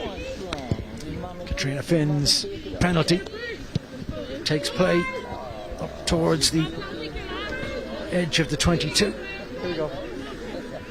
And a chance, probably a little too far out maybe for the maul to roll. You never know, Dan, you never know. Form, please. One receiver. They've a +1 anyway, so it'll either be a maul or someone will break away around that corner, I think. Evie McGrath is on the pitch. Really well taken off the top from Jane Clossie, and the maul does start to roll as predicted. Beth Buttimer still has it at the back. Clovers will need discipline now to control this, but the maul is still rolling, trundling forward. Ball is available to be played. Lane spins it into midfield. Murphy's on the carry. And through the hands it goes. Substitute Aoibhinn McGrath on the carry, and Buttimer saw a gap and went over the top of it, and Emily Lane slinging it into midfield now. Adams Verling, big hit from Linda Dukang. Clovers with possession and looking to punch through. Some gaps made, some space to go at.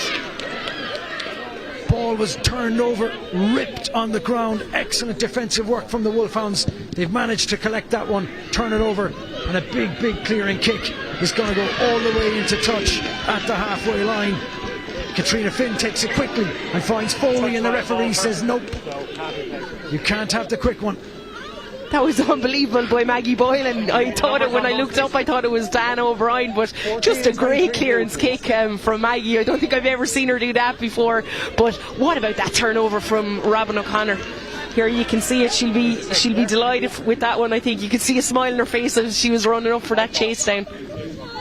All came from that turnover from Robin. You know, just got herself in nice and low just when you thought the Clovers were getting into that 5 metre zone. The line out for the Wolfhounds, or for the Clovers. Beth Buttimer taken off the top and into midfield it goes, and Finn out the back door. Foley's got hands on it. Foley from Murphy, lined up. Flood hits her like a train. Oviawe also like a train, bursting through the gaps. Presents ball. Lane. McGrath on the carry, bursting forward, driving the legs, driving the Clovers forward. Finn out the back door. Murphy, big hit. Bevan Parsons stepping in, making a break. A couple of yards made for the winger. Not on the ball. Buttimer, Finn, and is that a potential deliberate knock on? Well, it has been knocked on. The referee is going to come back for the knock on. Katrina Finn expressing some frustration. Hint that perhaps that one may have been more than just a knock on. Yeah, I think when you're in those areas and the ball goes out the back, if there is a hand in there, it's probably 9 times out of 10, you know, stopping that play. But I think Faith has started this second half a little bit better, squaring up in the carry, no offloads, sets up so they can find their shape. And it was Saoibh McGrath as another person who's getting over the gain line, a couple of big dominant carries. The big scrum the Clovers used quite well in the first half. A weapon they can go to in this second half. Emily Lane assessing her options. The scrum goes down, and the sun goes down, and Fiona Hayes' lips turn blue. That's my blue lipstick, Dan. The sky has cleared on the snow that was down last night. Icy road conditions on the drive here. Beautiful day, but with these clear skies, a real drop in temperature. If you're a winger out there, it's a tough day at the office. Yeah, and I think Clovers might be trying to attack here. We see Bevan moving in. Imagine she might get that ball out the back at some stage. Her hitting the line here would be unbelievable, hard to stop. Corey collected it and knocked it on, and that's unfortunate because that was straight off the training ground, whatever it was, and just that little bit of inaccuracy. And that could be put down to perhaps a lack of cohesion, but also could just be cold hands. Yeah, we'll go with the cold hands. It's just unfortunate they're actually running the same line, so I think Anna McGann probably should have straightened up there if Corey then could come into the line, but it was like a slight little drift there, and obviously Corey then knocks on in turn. They'll be frustrated with that. You could see what they were trying to do. They set Bevan up on the right hand side to try and stack the defence on this side, and she came around nice and quick to create more numbers, but they couldn't get the ball. But it will be Vivian Riley. Gets it out quick too, spinning it into midfield. Dan O'Brien's out the back door. It's a lovely little loop around, and suddenly the Wolfhounds are moving. The little dink through is bouncing towards touch. It's a really awkward kick to deal with, and Foley is going to have to try. Collects it and steps into touch. That is a superb kick, the kind of kick that wingers dread to see. It's bouncing. Is it going to stay in? Is it going to go out? And Foley collects it and puts a foot in touch. Unfortunate for the winger, but an outstanding kick. Yeah, a really good spot by Stacey Flood. There was space in the backfield. She was trying to turn Emily Foley around here. You can see it. It's a nasty bounce as well. She done really well, actually, Foley, to get over here, but the touch her just right up in her. Great chase by Maggie Boylan. And just the tippy toe is very unfortunate. Daly with the put in. And it's badly thrown, that one. Overthrown at the front and collected by the Clovers. That one's for free. Lane with the box kick. It's dropping in front of O'Connor. Collects it well. Looks up and Lane is there to make the tackle. O'Connor goes into the referee and then steps out, and the referee says, nope, sorry, I was shielding. And O'Connor's going to be just a little bit unhappy with that. The referee acting as a blocker. And the scrum will be to the Wolfhounds with the reset. Yeah, we can see Maggie Boylan here. It was a great catch, and I think she almost said, look, I'll stand here beside you, go on there in a little push. But Jane Clousey wouldn't let her away with that. We just saw Peter Clousey walking behind us. I think he'll be shouting from the sideline if that was left away.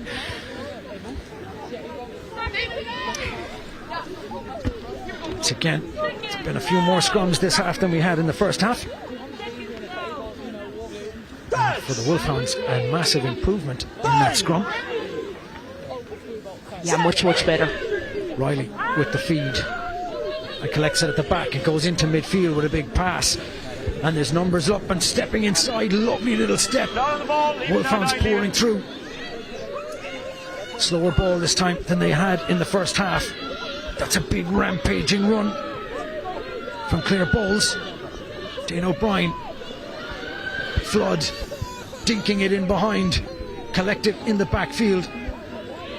McGann static.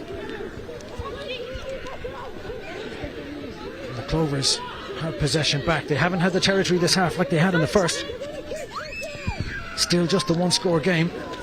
Eventually Katrina Finn puts a big boot on it and says, no more rugby inside our own 22, thank you very much.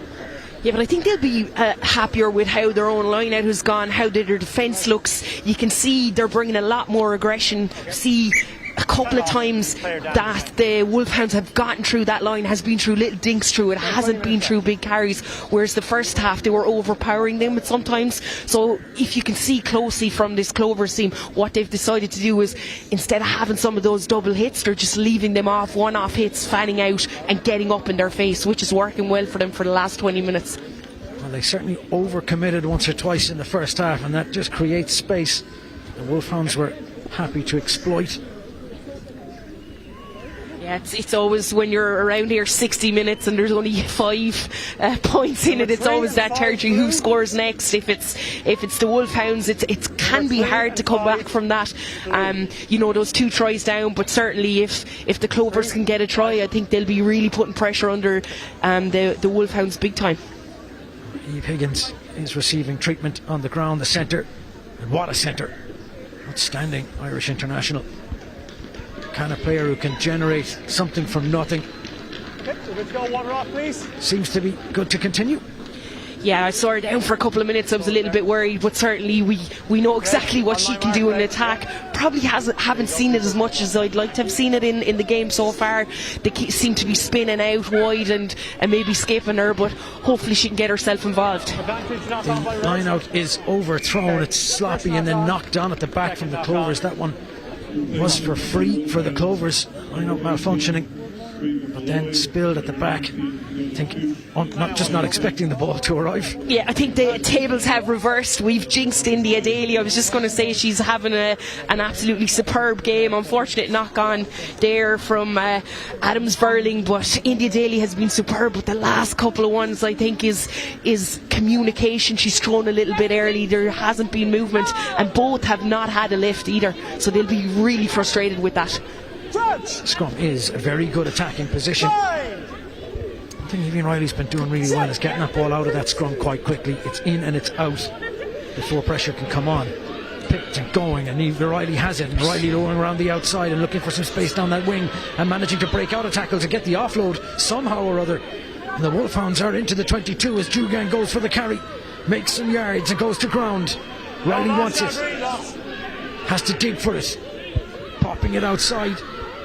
Big carry from Kiva Malloy. A replacement prop through the hands. Dalton. Stay back, high ball squad. Riley spinning it out through Dane O'Brien to Jugang, and Jugang to Dalton, and Dalton to Flood, and Flood out to Poppy. Wolfhounds still have Daly on the carry. The hooker making yards as the Wolfhounds inch towards the try line. It's really well controlled possession as Jugang goes. Stands up a little bit too high and is stopped. To the deck she goes. Riley will surely go out the back now. Spinning it. Dane O'Brien. O'Brien to Boylan. Boylan to Dalton. Dalton to O'Connor. And O'Connor is going to score. Excuse me, it's Boylan who scores. Boylan with the finish in the corner. Although the touch judge, yes, has a little word with the referee. And the try is given. And that is outstanding rugby.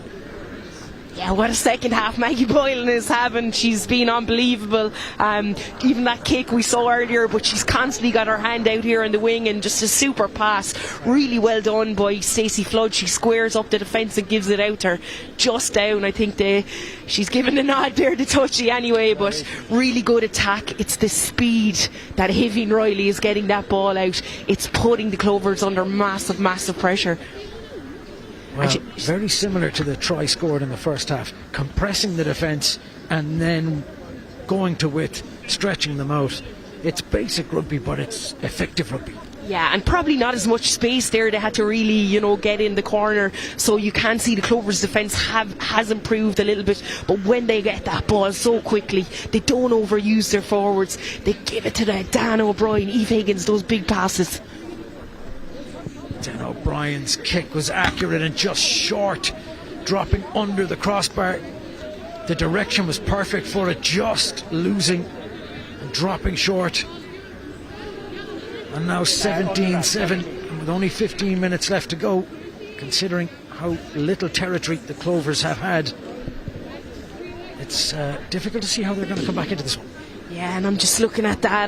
That'll be a clip, I think, in the video analysis for the Clovers. There was 9 players defensively in a 7-metre channel, so that will be frustrating. But certainly, I think they have the attack, and they will feel like they can get up there and score a couple of tries. It's really well taken.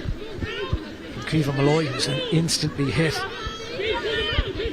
The Wolfhounds going through their body of work and doing it quite well, and Dane O'Brien puts a big kick this one. Dropping for Corey, who collects it, feeds it to Katrina Finn. Finn with the dink, looking for that 50-22, but Dane O'Brien is back covering, collects it. That kick a little bit more aimless, although it bounces awkwardly, and Bevan Parsons collects at the edge of the 22. She'll take off, loves to have a go, stepping outside of 2 tackles and still managing to make yards, takes it up to the 10. Lane popping it outside, and the Clovers look to get down the tram lines, and an offload almost into the hands and just not making it all the way to Anna McCann. And eventually the turnover is won by the Wolfhounds. For just a second, Anna McCann looked as if she was going to collect that and scamper all the way to the try line. Yeah, you can hear the gasp from the crowd when Parsons gets the ball in space. We see it, the kick here, and it's her ability. Look, 2 defenders in on top of her, and just the quick movement to see her. Emily Lane, brilliant, getting that ball out nice and quick. Anna McGann was in the back waiting for that offload off Emily Foley, but unfortunately went behind. And then Cleva Malloy, look at this, in here, not showing it, but just gets her hands on the ball for that turnover. The penalty is kicked massively all the way in to the Clovers 22. Daly will have the chance to put in to a line out.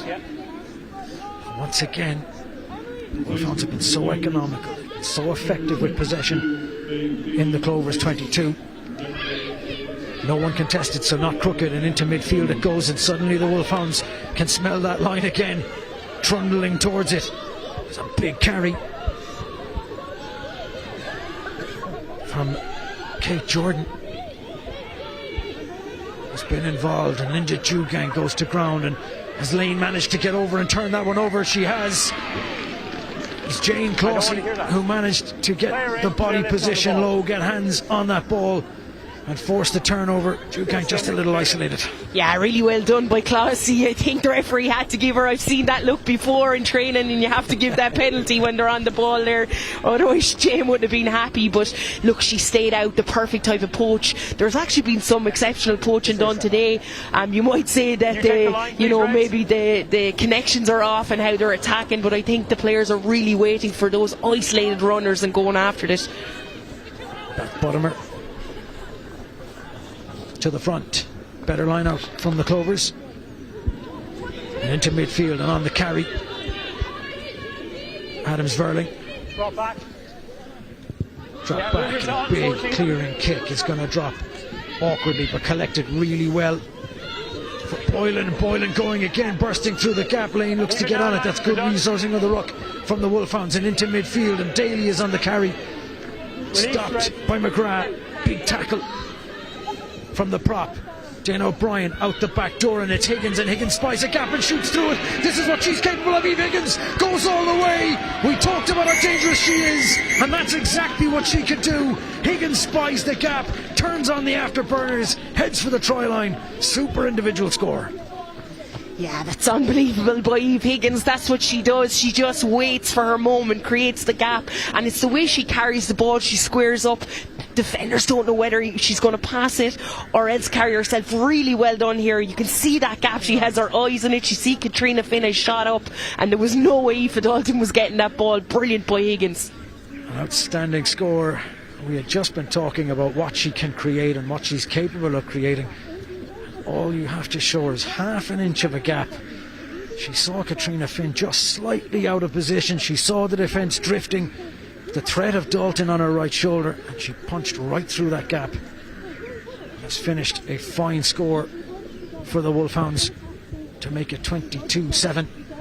The conversion, outstanding from Dana O'Brien, raises the flags to make it 24-7, and you would have to say that's game, set, match. Yeah, and they've got that was the fourth try as well to get that bonus. But I would imagine there's 10 minutes left. Both teams will be probably going and keep going, and certainly I think the Clovers probably deserve another try or two. They just, in the second half in particular, they haven't had the possession that they've had in the first half, so they need to really try and get on that ball, maybe starting with this restart.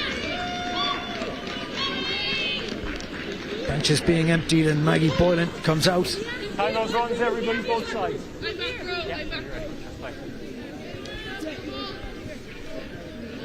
Trina Finn addresses her options.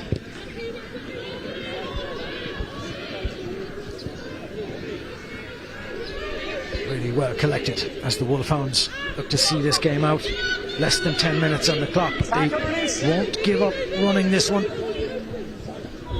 There is always the chance that this one comes down to a points difference at the end of this league, but the Wolfhounds have been commanding today and economical with their possession. Katrina Finn collects Dane O'Brien's big long kick. O'Brien's game management has been excellent. Finn running it back into traffic. Can the Clovers generate something from here? Oviawe on the carry. Goes to ground. Lovely little pop up and inside run. Clovers players pumping legs. That one was McGrath again, always a winning runner. Finn spinning it into midfield, and Murphy. And that one is just a little bit static. Smith collects it, and it has been ripped on the ground. Outstanding work. Smith was isolated. Ball is available. Malloy on the carry. Legs taken. Riley spinning it through hands, and that's really well taken. India Daly's on the rampage, and forward she goes, absolutely lined up and smashed in the 22, but the Wolfhounds know that this is coming their way. There is a penalty advantage also. Big skip passes outside, collected, and the referee says that's forward, and so we will come back. But what a massive carry, Fiona. Unbelievable carry. I spoke about her earlier. Obviously those lineouts went astray, but around the pitch she's been immense. That comes off the back again of an Aoibhinn Riley turnover, which was brilliant. Very unlucky here, but what's the footwork? Where she had attacks. I think it's Maeve Deely's in the backfield. It's a great hit as well, you have to say that. But you know, every good hooker in front row, they like to run into that contact area. She wasn't avoiding that anyway, and she thought she'd bulldoze her over, but great by them. And to be honest with you, the Wolfhounds in this second half, they've been finding the space, and it's that tempo that Riley's adding. Who's front? Are you front? There you go, that's you. In line, please, Reds, yeah. Lineouts taken off the top from the Wolfhounds, looking to rotate and get into that corner, and that maul is starting to move, and the Clovers defence is starting to creak, heading towards it. Is there a player at the bottom that has brought it down? They're celebrating. The referee says held up. Held up is the ruling from the referee on the pitch, and the Clovers will be delighted about that. There were Wolfhounds players celebrating. They thought they'd got that, and just coming up at the bottom of it was McGrath. On the 5, please, Blues, on the 5. Clovers have done well to keep that one out and stop that one from being grounded. Yeah, they just got their bodies underneath there, so it was very hard for the referee to call that, because they were behind the line. Obviously, if it was over the line, he would have had to give that penalty try, but it was really good by the Clovers. Finn to Dane O'Brien. O'Brien tried to drop goal, and it's an awkward one, and bounces up and is collected. And the Clovers looking to go from their own try line as Corey pops it up into the hands of Smith, and Smith goes rampaging, and that's a really good carry. Have they managed to hold her up and stand her up? She gets a knee on the ground. That's tackle complete. Lane into midfield. Clovers isolated, releasing the ball and collecting again and making some extra yards. And there are numbers if they can go to hands and spread it onto this wing. Wolfhounds have corrected that problem. Katrina Finn with the attempted crossfield kick, and that one just a little bit awkward. Goes straight into touch, nothing on, and for a moment there were numbers. They just couldn't see those numbers, but the Wolfhounds regathered their defence quite quickly. Yeah, just look, I think it's when you get to that time in a match, there's 5 minutes left, you're trying to create something on the attack. You could see what Katrina Finn was trying to do there, but obviously there was 2 defenders, so it probably wasn't the right option. Yeah, there you go, on the edge. Let's go into the line out, Blues. Form the line out, Blues. So the put in to the line out. Hold it. Guys, 10 metres, please. Slow and static. The referee wants the gap. Form the line out, Blues, now. The replacement hooker, Karen McLean. Really well taken. That's a good line out. And a maul opportunity for the Wolfhounds, and they start to roll and start to head forward, still controlling it, still doing really well to maintain this and trundling towards the line. Picked from the back, and I think it's Malloy who's managed to get her hands on it. Yards being made. Riley popping it up. Release it. Wolfhounds now with their tails up. Through the hands into midfield, and the try line is coming again. Through the hands, and it's awkward, and it's bounced up, and it's collected, and it's going to be all the way to the Lions. There's a foot race here. The referee, some of the players were waiting for a referee's whistle. The whistle never arrived. That's super covering to get hands on Lucia Lynn. They still have it. Aoife Corey stepping back inside. Has she got numbers? The referee says no. He's coming all the way back. Well, if there was something to come all the way back for, why not blow the whistle when it was all the way back? And while we wait. Yeah, that's it. It's a strange one. He just wanted to give Lucia Lynn a run out, is it? But yeah, maybe it came in from the touch judge, but it seemed like all the players knew that there maybe was an advantage or something had gone on there.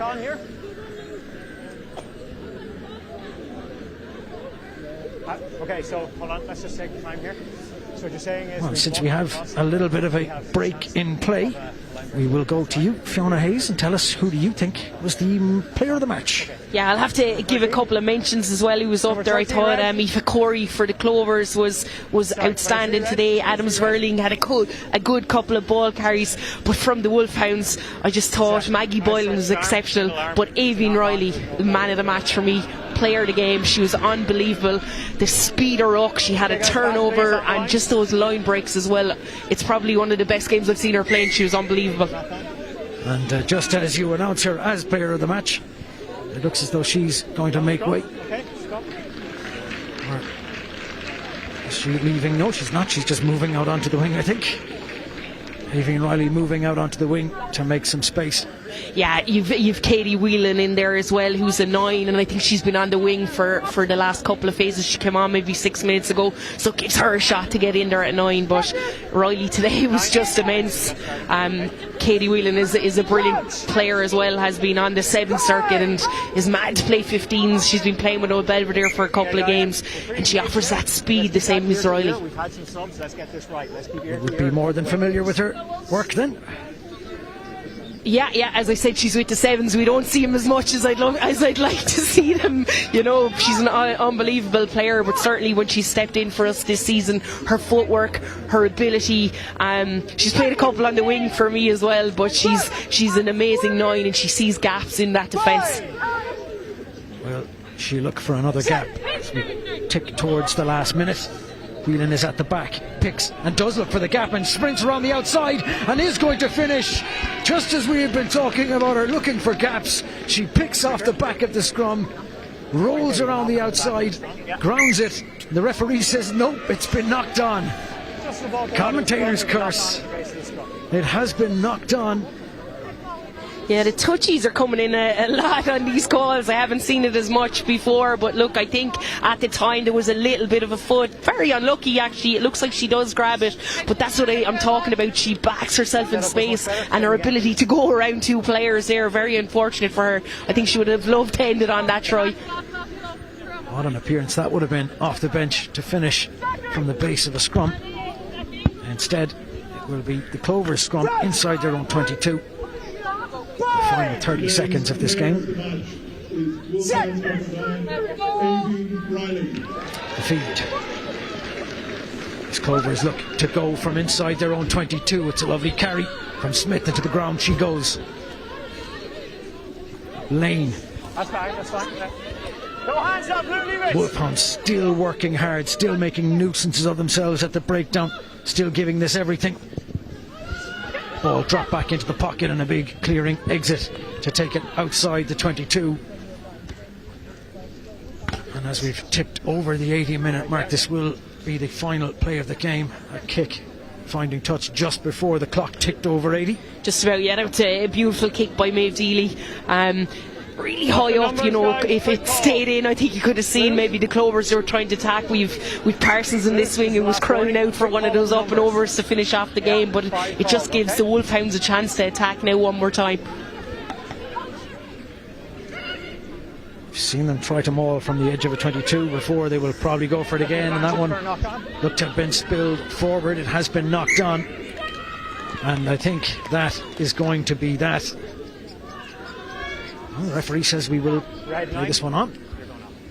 Yeah, he must have his own watch. But he has access to time, we don't. And so one more scrum.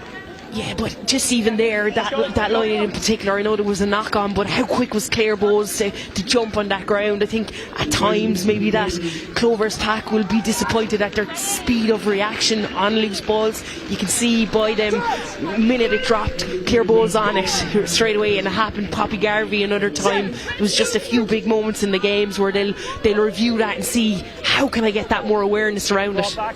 It's skittering and loose, and eventually Parsons picks it up, and she wants to go as she always does and breaks out of 2 tackles and manages to get up ahead of steam and goes. Offload is good through their hands, and Clovers are up towards the 10 inside their own half from almost nothing. Bevan Parsons can generate that kind of space, the speed she has through the contact. Clovers attacking now from deep inside their own territory. We're past the 80-minute mark. Next time this ball goes dead, it is game over. We hope. We think.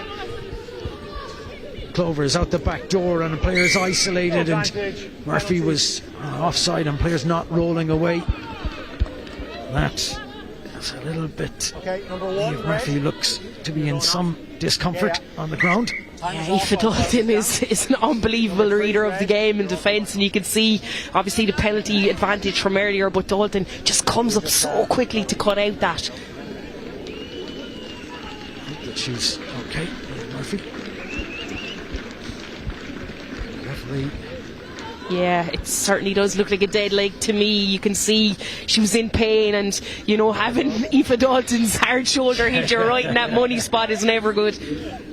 Don't imagine there's anyone who would enjoy getting tackled by Aoife Dalton at full tilt, straight in, shoulder onto the leg. Not when you can see the ball in the air as well on the way to you. You know, she just reads it perfectly. Her timing on those hits is so good to watch.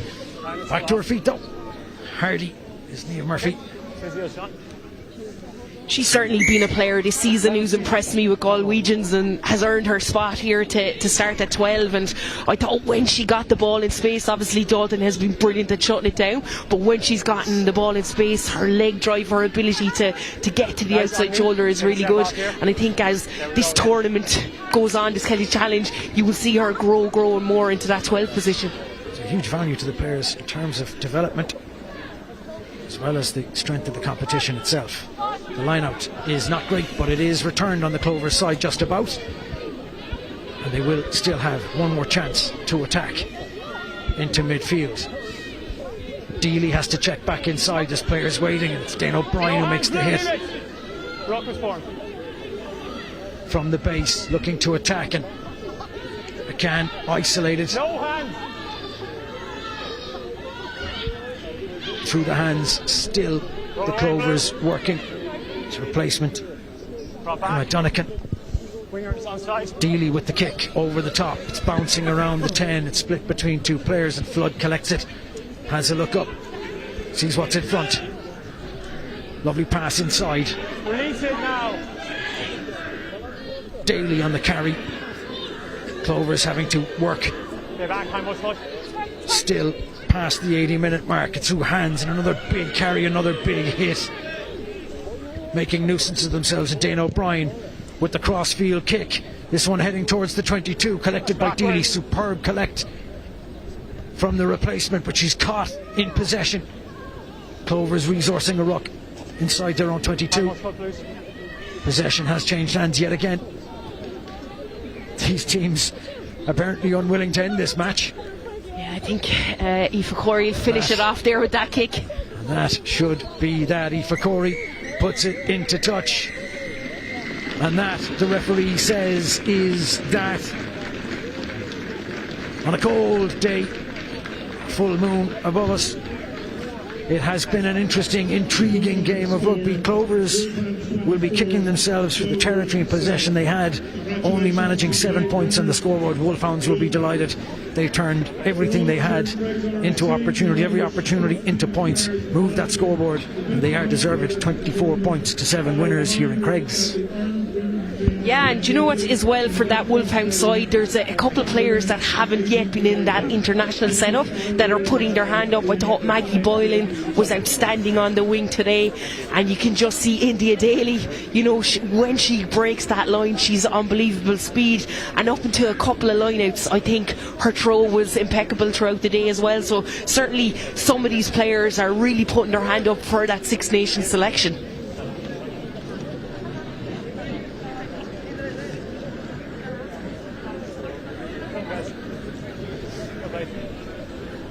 Well, we're watching the Clovers players a little bit disappointed with how it's gone. Fiona, how do you take that for both of those sides? What's going to be the next process for both of these teams in the aftermath of this game? Yeah, well, when you look at the Clovers, you know, you have a week, I suppose, to go until you have that next match, and it's hard for them to regroup after that loss. They'll be frustrated, especially with the scoreline 12-7 going into that half time. You almost felt like how they started the second half as well, with a lot of aggression, that they had the ability to come out and create havoc against that Wolfhounds team, but it just didn't happen. I think what we found with the Wolfhounds was in that first half, they were really happy to kick away possession and back their defence to either get the turnovers or enforce the Clovers to turn over the ball. So it was really good in how they changed that in the second half, and we saw a lot more attack. We saw the likes of Aoife Dalton, Eve Higgins, and then I spoke about her just there recently, Maggie Boylan, get on the ball a lot. So that was really, really good as well, and you can see all the players are out there. It can be frustrating for these Clovers players, but it's a long tournament. This Celtic Challenge offers a lot more games, and it gives them a chance to go back, regroup, and look at those areas that they need to work on, because this Wolfhounds probably will be their biggest challenge. And it's frustrating for them, but I think they've shown glimpses, especially at scrum time in the second half. I thought the line out was much better, so it's really good for them.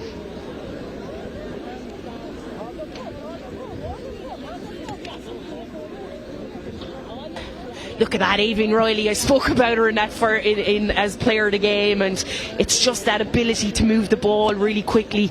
Aoife Dalton getting in for that first try, and the Wolfhounds didn't have that much possession, but when they got inside that 22 of the Clovers, they were so clinical, and the players like Aoife Dalton, Aoibhinn Riley, they really stood up, same as O'Brien. I thought she was unbelievable with her kicking game here today.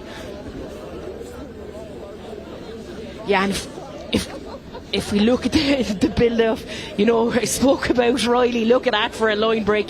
Stacey Flood getting down and low, and you can see the little pick-up here by Robin and Connor. So the support was constantly there. That in turn gave the Wolfhounds a chance to go wide, and it's this. Watch this clear out here. Boom by Linda. It just gives this space out wide. They probably had 3 or 4 that could run it in, but it was brilliantly done by Robin O'Connor in the corner.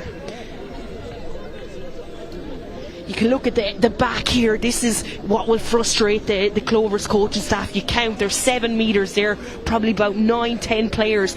It's very, very hard to defend when you get that narrow, and especially with players like Maggie Boyle and Robin O'Connor out wide.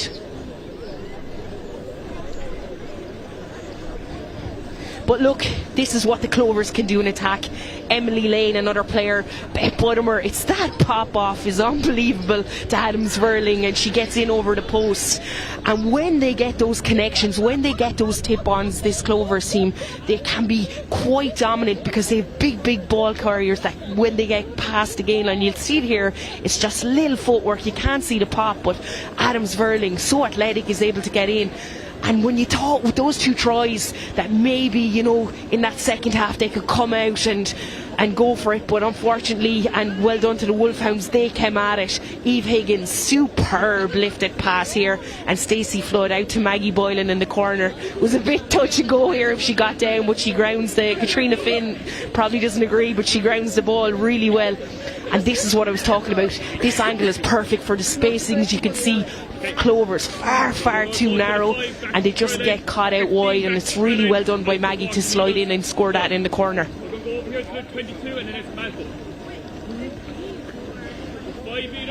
Yeah, and this is the 5th try as well. That double pump by Dana to find Eve Higgins. Little mismatch there. It's between Niamh Murphy. She doesn't come up. Katrina Finn sits and comes up in defence, and no better woman than Eve Higgins to spot that and in the gap. Very, very hard to stop as well if you make a line break like that, because the backfield were already on the foot from Bert turning over. Watch this, Eve Higgins. It's her eyes up. You can see her looking to give that pass to Dalton. That's what confuses the defence, and once she gets through, very hard to stop. Aoife Corey couldn't get, and Maeve Dealey on her inside. Really well done. So yes, they're the tries that we're after seeing today, and Wolfhounds 24, Clovers full time, Clovers 7. And now we're just going to go over to Dan, who's over on the sideline ready to chat.